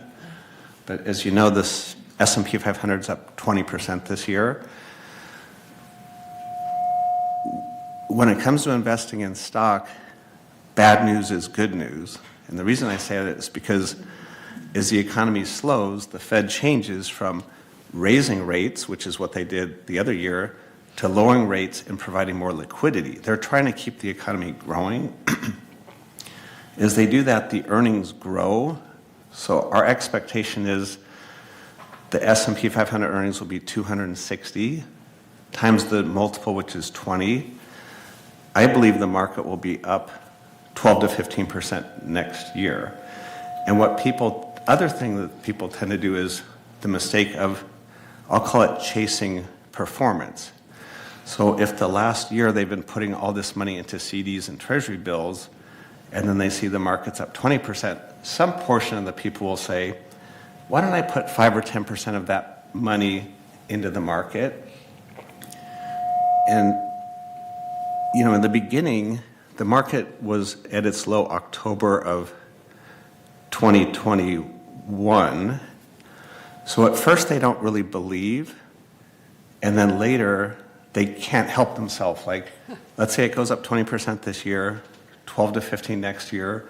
The third or fourth year, they're literally calling, I want to put the money in stock. I could be saying, now it's too high. But right now, I think the Fed is just beginning to provide more liquidity. So I could see money going from the fixed income into the stocks. But I think stocks and bonds will both do well. If you have a 5% return and rates go to 4%, your bond price will appreciate. You'll be happy with your 5%. And for the stock investor, I think they'll probably get double the return. So that's my view. And I am a portfolio manager, so most of what I do is managing money for people, not just HOAs. You know, as a housing mutual, of course, we not only are responsible for overseeing prudent management of reserves, but of course our own budget every single year. And the sectors that we have to care about a whole lot are the housing sectors and the materials and supplies that go into maintaining housing, a housing cooperative.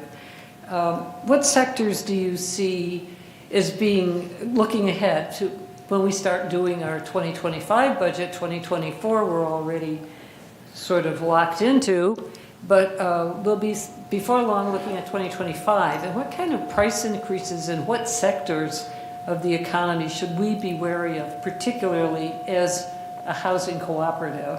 Can you give us some ideas about that? Historically, as the economy slows, the price of kind of the raw materials and commodities comes down. Mm-hmm. Right now we're seeing the energy prices coming down. So I think that to the extent that you have to buy steel or wood or something for some of your projects, I could see those prices actually coming down some. But because of the inflation running in the 3s, I could see all of your service costs rising probably in that 3 to 5% range. And that's going to be a little bit stickier. So I would be a little bit more sensitive to expectation of my service costs going up.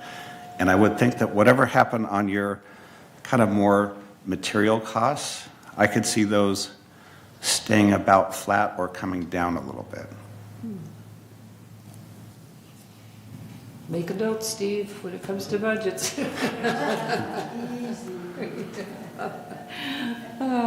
Anything else? We've got an expert in the room. Talk about investments, the markets, inflation, economy. Now's our chance.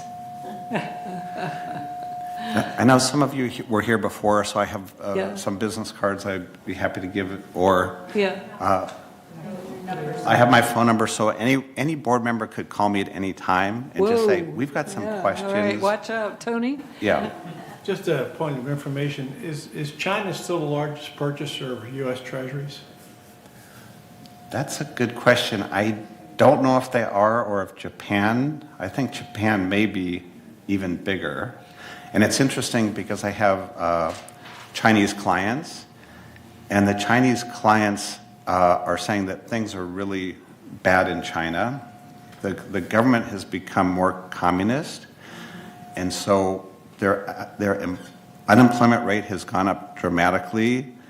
The confidence in the economy has gone down a lot, and even a lot of American and European companies are pulling out of China.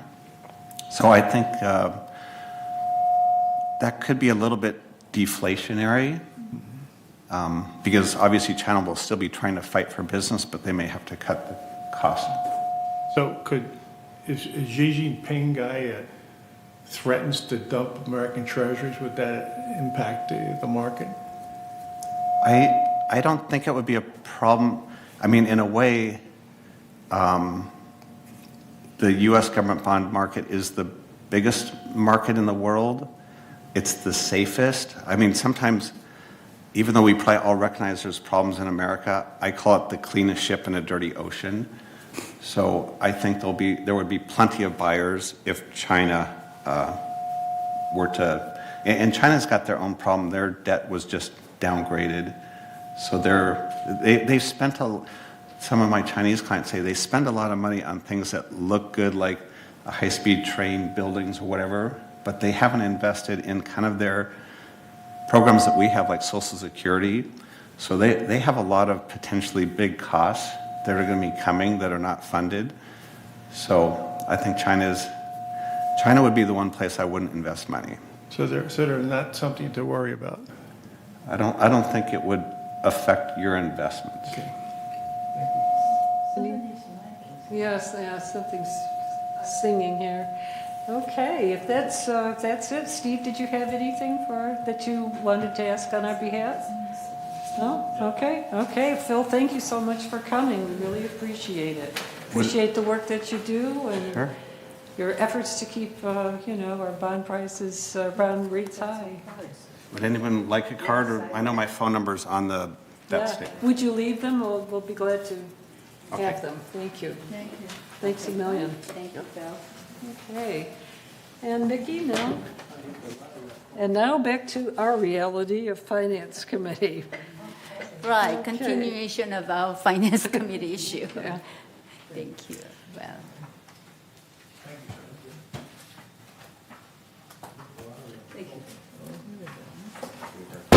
Thanks very much, Phil. Thank you. Thank you. Thank you very much.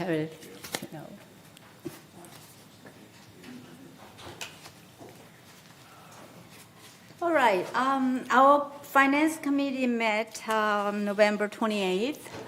And basically, we had a very, very informational and educational session on that day, particularly regarding the process of our annual financial service review by Jose, and also Jose and Steve, and 2024 business plan overview, how those process will be proceeded every year. So we invited all the board members and some of the residents, but I feel that a little, I mean, most of the board members attended, but there are not many enough United Mutual members. So we will continue to have those sessions as much as we can. And particularly our 2024 Blue Book is out, and we were distributed. We had this book here. Any person other than board members, we cannot provide the colorful book free, but black and white copies will be available by paying $10 for anybody. And also we need to get it download from our website. December meeting is unscheduled, which means that December 26th is Christmas vacation, so we will not have any Finance Committee meeting in December, and the following meeting will be January, January the 30th, 1:30 p.m. And we talked about, our Finance Committee talked about the schedule, regular schedule for next year. We found out that other mutuals, other boards, GLF and third board mutuals, the Finance Committee meet every other month, and we were the only one who met every month. And then we found out it is not necessary unless we have any emergency issues that we can always call the special meeting. So we decided to meet every other month. So after January, it's going to be May, and it's the last Tuesday, 1:30 p.m. All right. Now let's go to our financial report.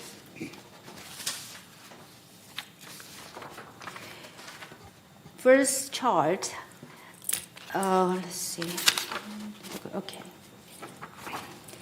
Through the reporting period of October 31st, 2023, total revenue for United was $42,916,000 compared to expenses of $43,605,000, resulting in net expense of $689.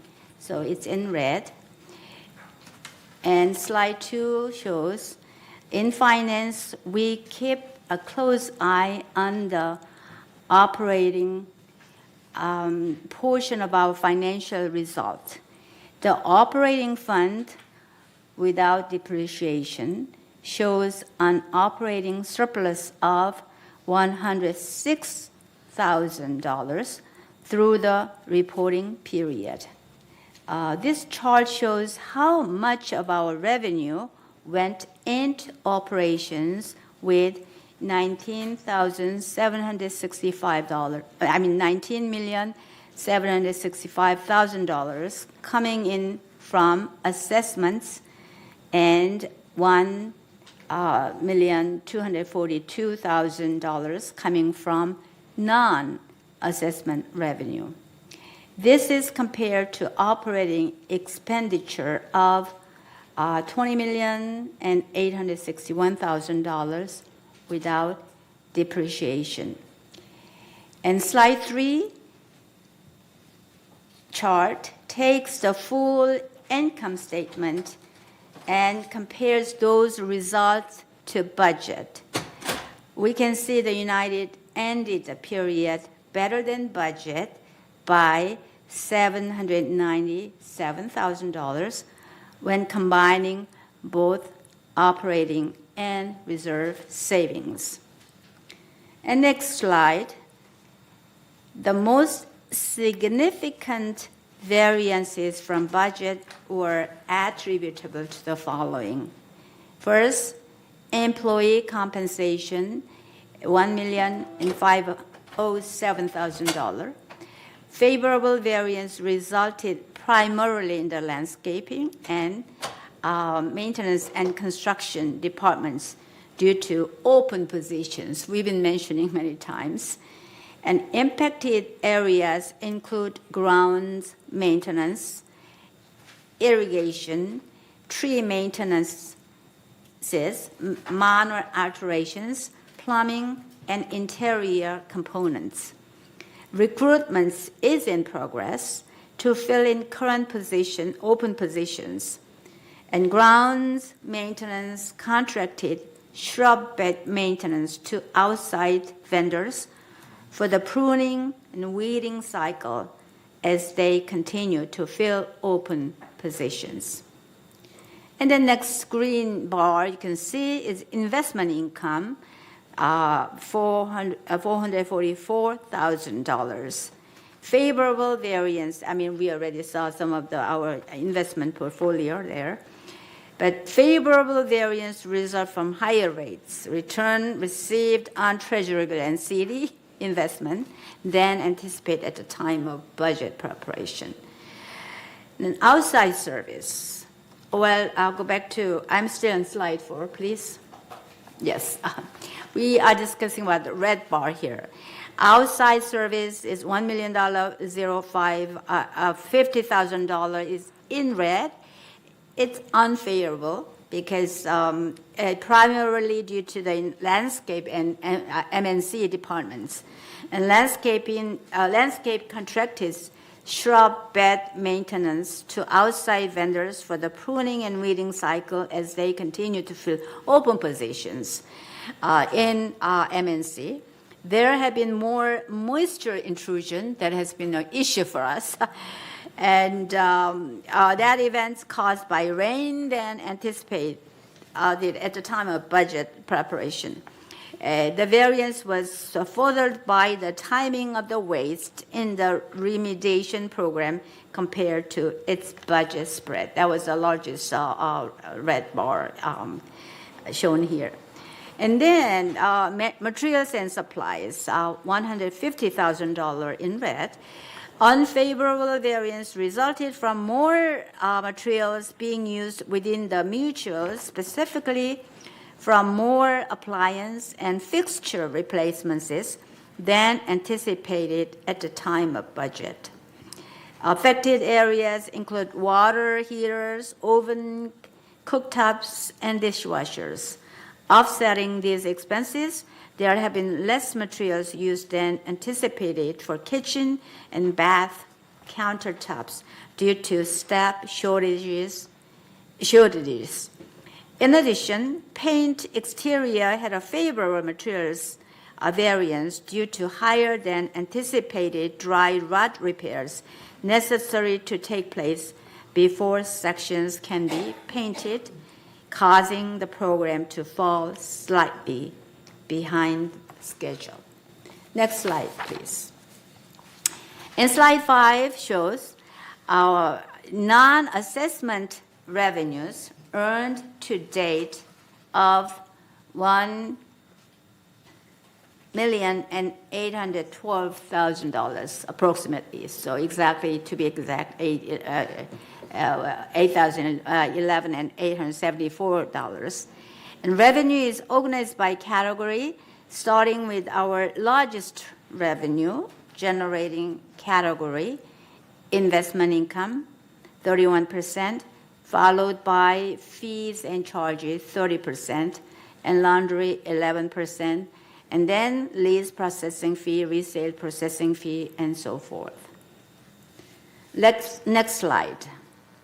On this pie chart, we see the expenses to date of $43,606,000, showing that our largest categories of expense are for employment compensation, which is 26%, and property tax, 26%, almost equal, followed by outside services, 20%, utilities, 9%, insurance, materials, and supplies, and so forth. And in the upper right corner, we show a breakout of utility categories: sewer, water, trash, electricity, telephone, and so on. Next slide. On this slide, we see those same expenses excluding property tax. So if we exclude that, then employee compensation is the largest, and then our services, so on. Let's go to next slide, please. Our fund balances are shown here.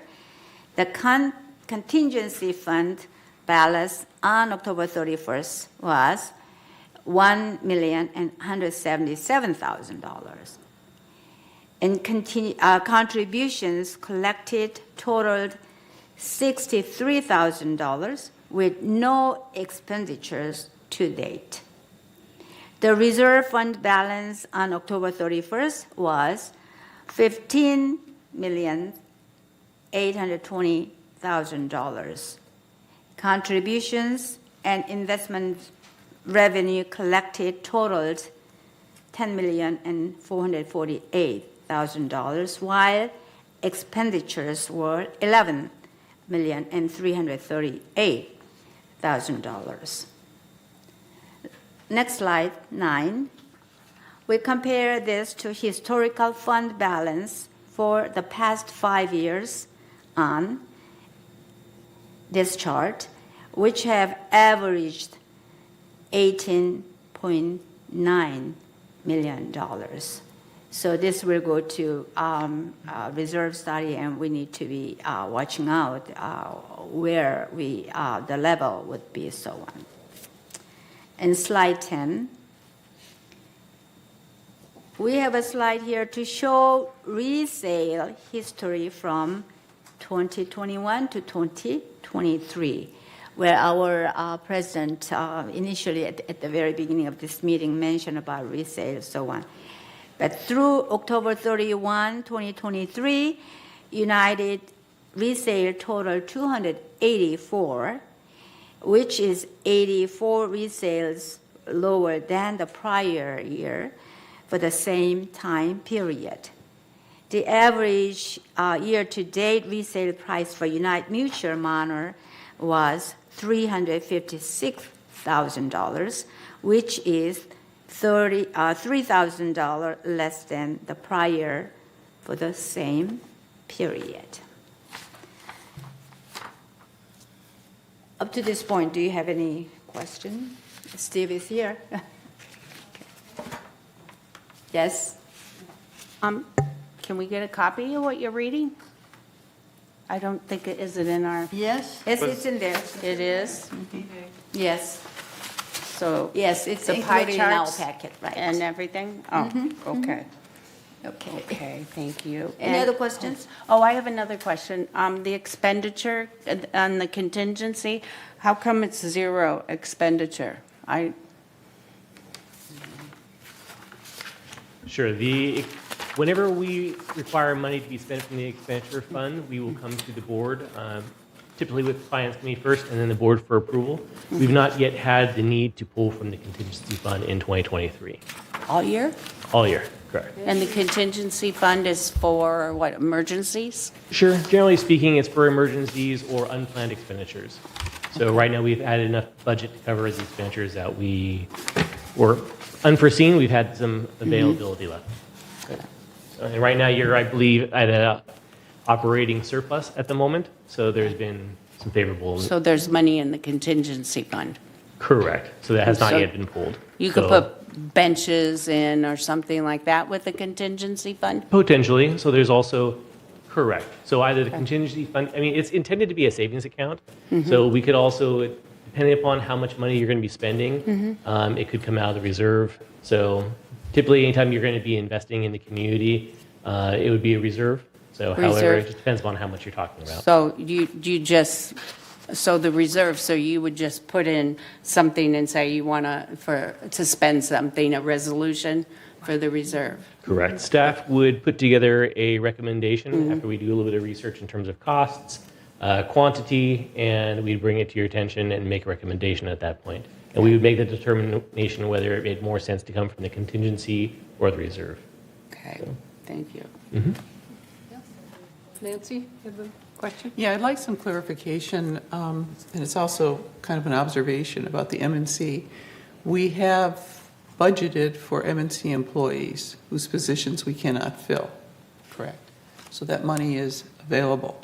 And then we sent out a newsletter asking for basically MNC volunteers.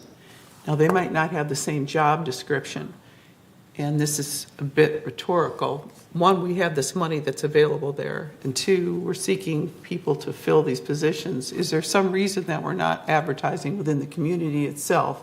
And two, the positions that we're asking people to volunteer for MNC, simply stated, is it fair not to be offering them part-time positions with pay? question Okay, is. next item on the agenda is 15A3, monthly resale report is there from January to December. And the report period, November 2023, the price is there, so you can take a look. And also monthly active leasing report is on the page 2 and 2 of 15A3. So still, this year total, I mean, it's on red or pink.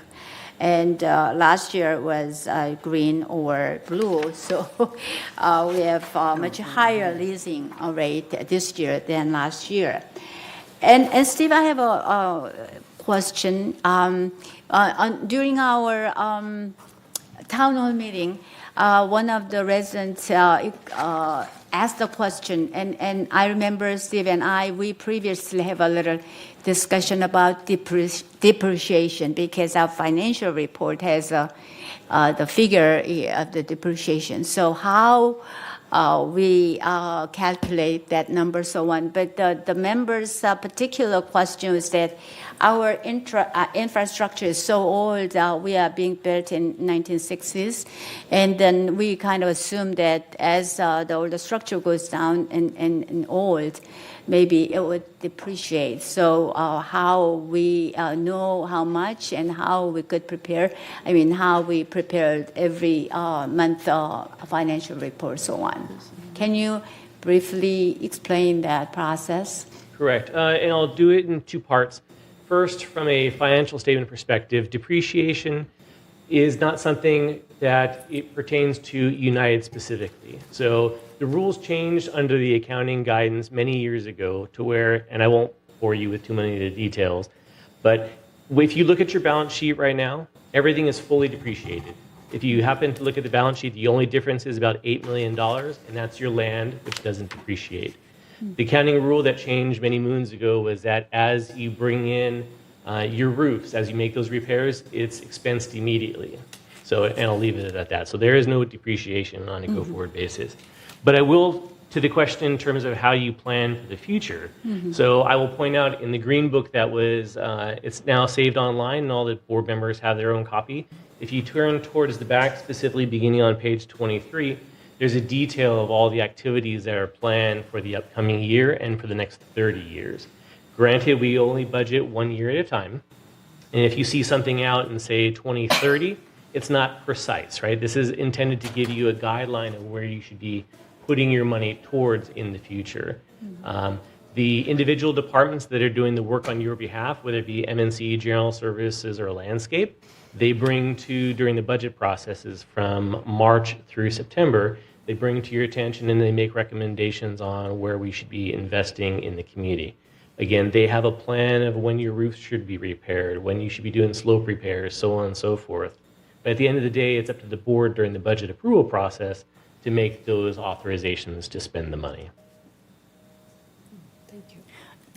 Steve, I have a question. I'm not sure whether this question is a right question to ask you. Towards the end of last term, either September or August, there was a big deal about passing a resolution on private lending. Do you know of any activities, or would you be the one that be informed if there is any? Because I haven't, prior to passing the resolution, there were lots and lots of discussion, but then I haven't heard anything, so I was wondering if anything is happening or we don't know anything about it. I don't stay on, forgive me, I don't stay on top of the resale details for who has loans and who has not. The last time I was informed, it was about 2 weeks ago, and we had one in the process. I see. So, and I believe that they were supposed to close in the first couple weeks of December. Okay.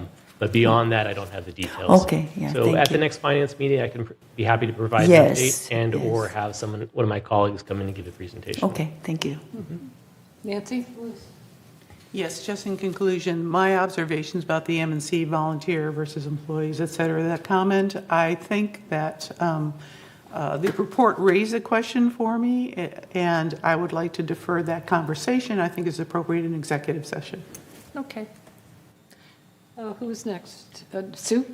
I have a question. I just want to make sure that we understand the contingency fund. Microphone. Oh, that would be very helpful. In fact, members have told me that they will only vote for those people who are bright enough to turn on their microphones. So I hope that I am forgiven on this and can make amends as we go forward. On the contingency fund last year during our budget discussion, I believe there was only $1 that was going toward the contingency fund, and it was decided that we should increase it by $1, and perhaps I've got those numbers wrong. That's why I want to ask you. We were advised by the Finance Committee and staff that the fund was low and we needed a better cushion. Because I remember fighting last year to try to get more money allocated for roof repair, and we should take it out of the contingency funds, and everybody had a heart attack that we cannot touch the contingency fund unless it is, a super emergency. So can you help me out with this? Absolutely. So you are correct. In that 2023, $1 of your monthly assessments was going towards a contingency fund, and in 2024, you've approved $2, so an increase of $1. I would again encourage you to continue to contribute to contingency fund as opposed to deviating money elsewhere. Again, it's a savings account, and all that it also helps manage your cash flow. For instance, there's various times during the year where, forgive me, but in April when you're paying money towards your property taxes, you've only collected $4, but you're spending $6 in April. The contingency fund allows you to have additional cash flow. Again, it's about $1 million balance at the moment. To pay your bills, to take advantage of discounts such as your prepaid insurance and other items like that. So two benefits. Again, it acts as a cushion within your savings account.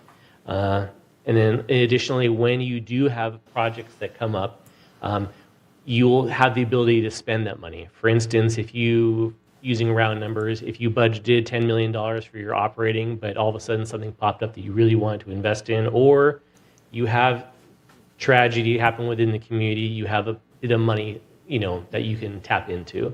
And then the alternative would be to tapping into your investments, which you don't necessarily want to do. But again, just repeat myself, I would encourage you to continue to contribute to contingency fund.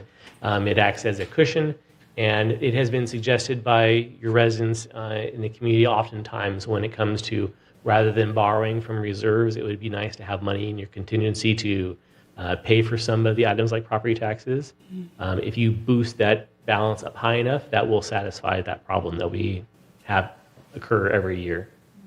Oh, thank you. That's very helpful. Paul, did you have something? Yes, this normally never happens, but we do have a member comment at this please. time. Maxine?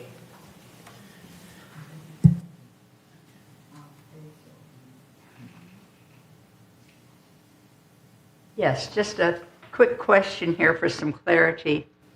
Going back to the budget, page 5, the financial report, and we see that the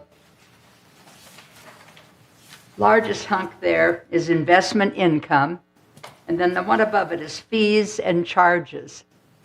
And I would just like to have some examples of what the charges would be in that section.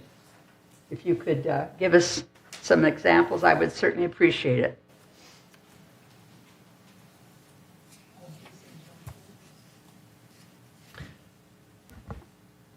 Absolutely, and thank you for the question. Again, I'd also take this as an opportunity to encourage anybody who has detailed questions when it comes to the financials to please attend the finance meeting. Oftentimes we have financial statements available for people and we can put them on screen. To answer your question directly, that section of the financial statements has to do with, forgive me, if you need someone to come out and replace a light bulb or do repairs, that is the fees that make up that section. In addition to that, and that's about half of the revenue, others is permit fees. And then in addition to that, we also have the backlog of damage restoration services. So back in 2019, 2020, given the circumstances around COVID, we didn't have the ability to get into people's homes to do the backlog, the damage restoration, hold hearings, all that kind of required steps. So we are now going through the process of billing individuals for all the work that was performed in those previous years. So that's contributing to that revenue in fees and charges. So, and that's roughly probably about 30%. Again, half of it has to do with charges to residents for various things that they are incurring. And again, the other component is permit fees. Absolutely. Ellen? Okay. Does it include, the fees include like fines, like vehicle fines, or, charges for? No, so all those take place down in the 1%. So if you see on the bottom right, whether it's miscellaneous, so we have resident violations, additional occupancy fees, variance processing, photocopy fees, a whole bunch of stuff that makes the miscellaneous balance. Just a quick question, and it could be answered in the future. I certainly don't expect it to be happen today. But I know that we're always trying to keep our assessments down. And, so you have the common fund, and then you have user fees, to try to supplement it so that the people who are using specific activities or product, are charged that amount. Are we in line with what Third is charging? I have heard that Third has far more user fees associated with services that they provide than we do. And I don't know if that's an urban legend or if it's true. If I would like to do a comparison and see if we could learn anything from them. Yeah, we have the information available and not readily at my fingertips, and I'll put it together. And again, I'd be happy to present that at the Finance Committee with permission of the Treasurer. Thank you. I appreciate that. Okay, thanks. We'll move on now to committee reports, more committee reports. Again, if nothing's happening, you can say nothing's been happening. Or if you've already told us all that we need to know, say that too. So architectural controls, Tony. Thank you, Madam President. Just like we had our meeting, we're working on these architectural control standards 1 through 44. And our next meeting will be on the 21st, where we will be discussing architectural control number 20. So this is important for the value of your stock. So come to the meeting. Thank you. Okay. Pearl, member hearings. Membership hearings has been taking place twice a month, first and the second Thursday from 9 to 4. We are filled with appointments, having a very heavy load, but it's moving right along. And I thank our members, Nancy Carson and Maggie Blackwell. Okay, governing docs, Maggie. Okay. We met and we did resale packages and all kinds of things that you've already voted from. We also will be doing smoking rules this time, and we will be going through some of the regulations, operating rules, and we're going to try and yellow them instead of rewrite them. If we just highlight certain parts, people will understand that without us having to rewrite all of our regulations. So we're looking for that. And in the case of the smoking policy, there's some wording tweaks that need to be done that are simply just for understanding, not material. And so we will do those things to make it easier for residents when they see this thing. They don't need to read all the fine print, which isn't fine print, and make it easier. Thank you. We're meeting, I guess, next week sometime.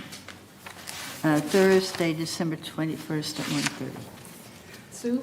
I have a question, and I would like you to take a look at it. I don't expect you to respond today, Maggie, but in the on page 2 of 4 of your committee report, and I think it's agenda item 15D. I'm sorry, I don't have the exact address.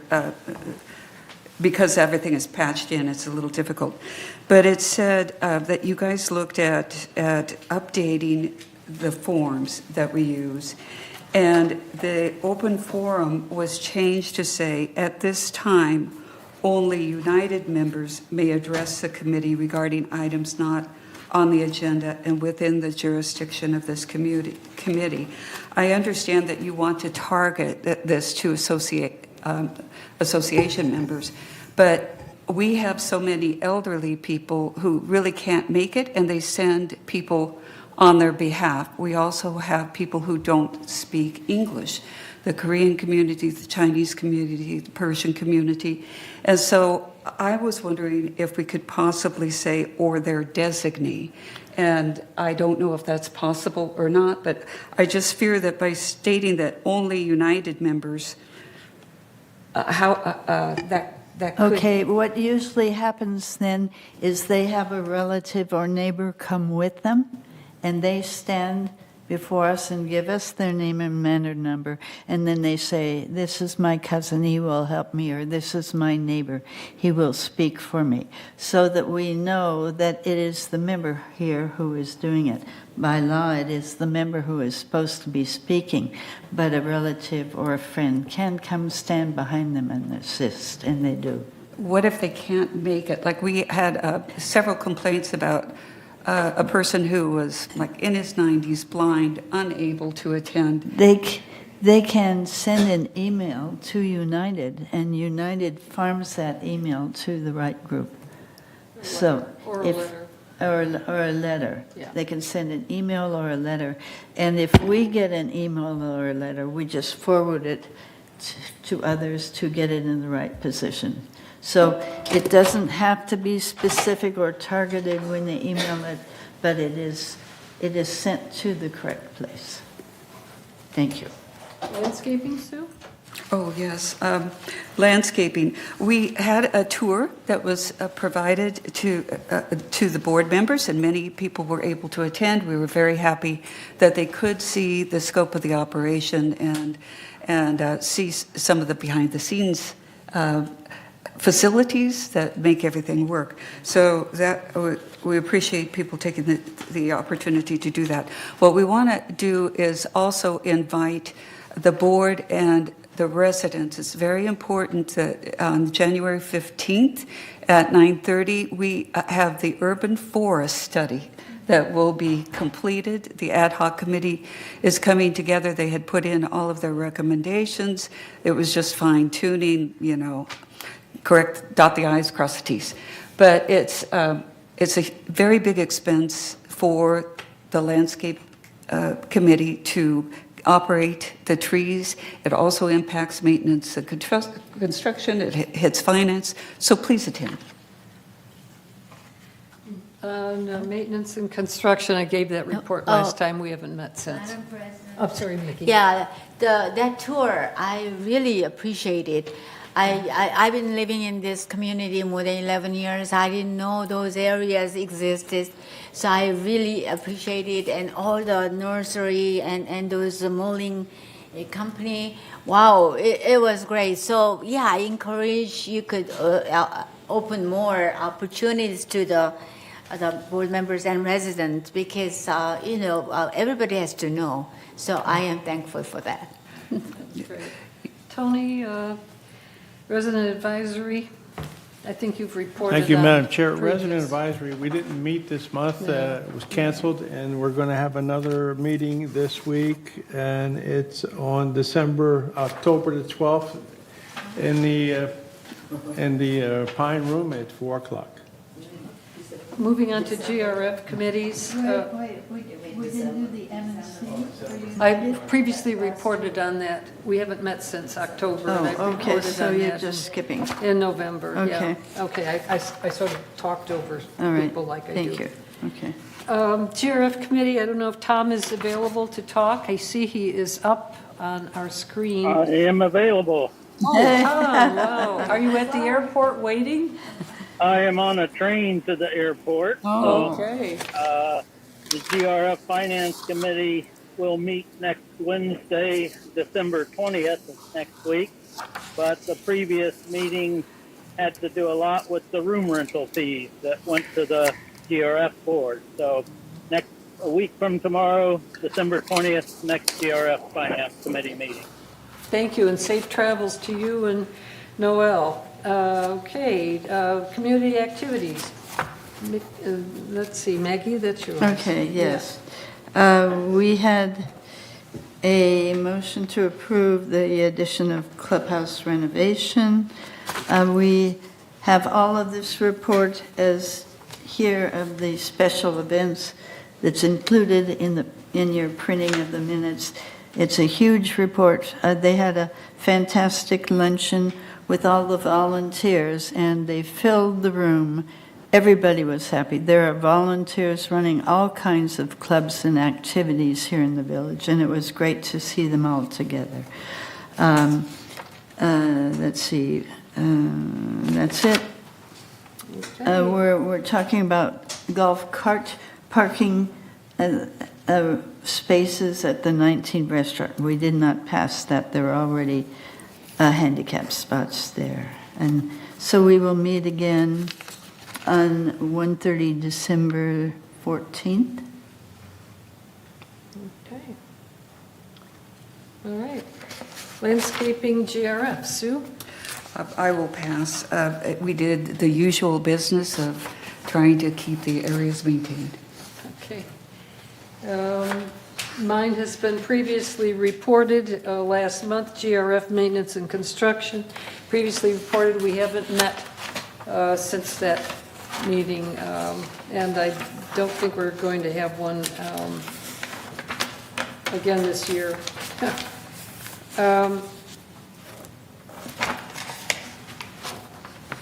Let's see, media, and who's next? I'll do that. All Okay. right, please do. Okay, we met on September 18th. We have a discussion of purchasing. We will try to explain to residents what streaming is and what advantage that offers and so on. We're going to be adding a new Newsnet and sports news highlight to Village Television's current lineup. It is a neutral setup. It's at, let's see, it covers factual news reporting without adding commentary, and that might be a great relief for some of us. The Newsnet is offering 4 minutes per hour of advertising, which could be a potential of $10,000 and annual advertising insertion, and that's really nice. They will be added to the channel lineup. Fewer than 1,000 units do not have internet. So that means 17,000 plus do have of the 18,000 we have. And that's really great. So communication is improving slightly, and that's it. Thank you. We meet again Monday, November 20th at 1:30.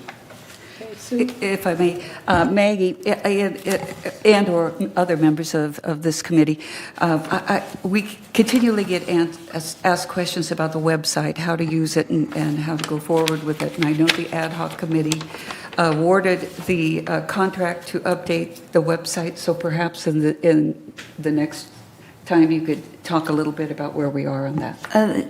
Yeah, there is a website committee. I'm not on it. But we can certainly get somebody to report for us. Thank you. Thank you, sure. I'm not on it anymore. Let's see. I believe we are on Mobility and Vehicles Committee. That's mine. Again, we have not met. It was previously reported in our November meeting, so there's nothing more to say about that at the moment. Maggie, Security and Community Access, anything more? Oh, here it is. Okay. Yes. And traffic hearings, you might as well put them together. Oh, yes. We had one traffic hearing, and then we didn't have one. So I don't think we're having one this month. So we do not have them occasionally. They are kind of funny, but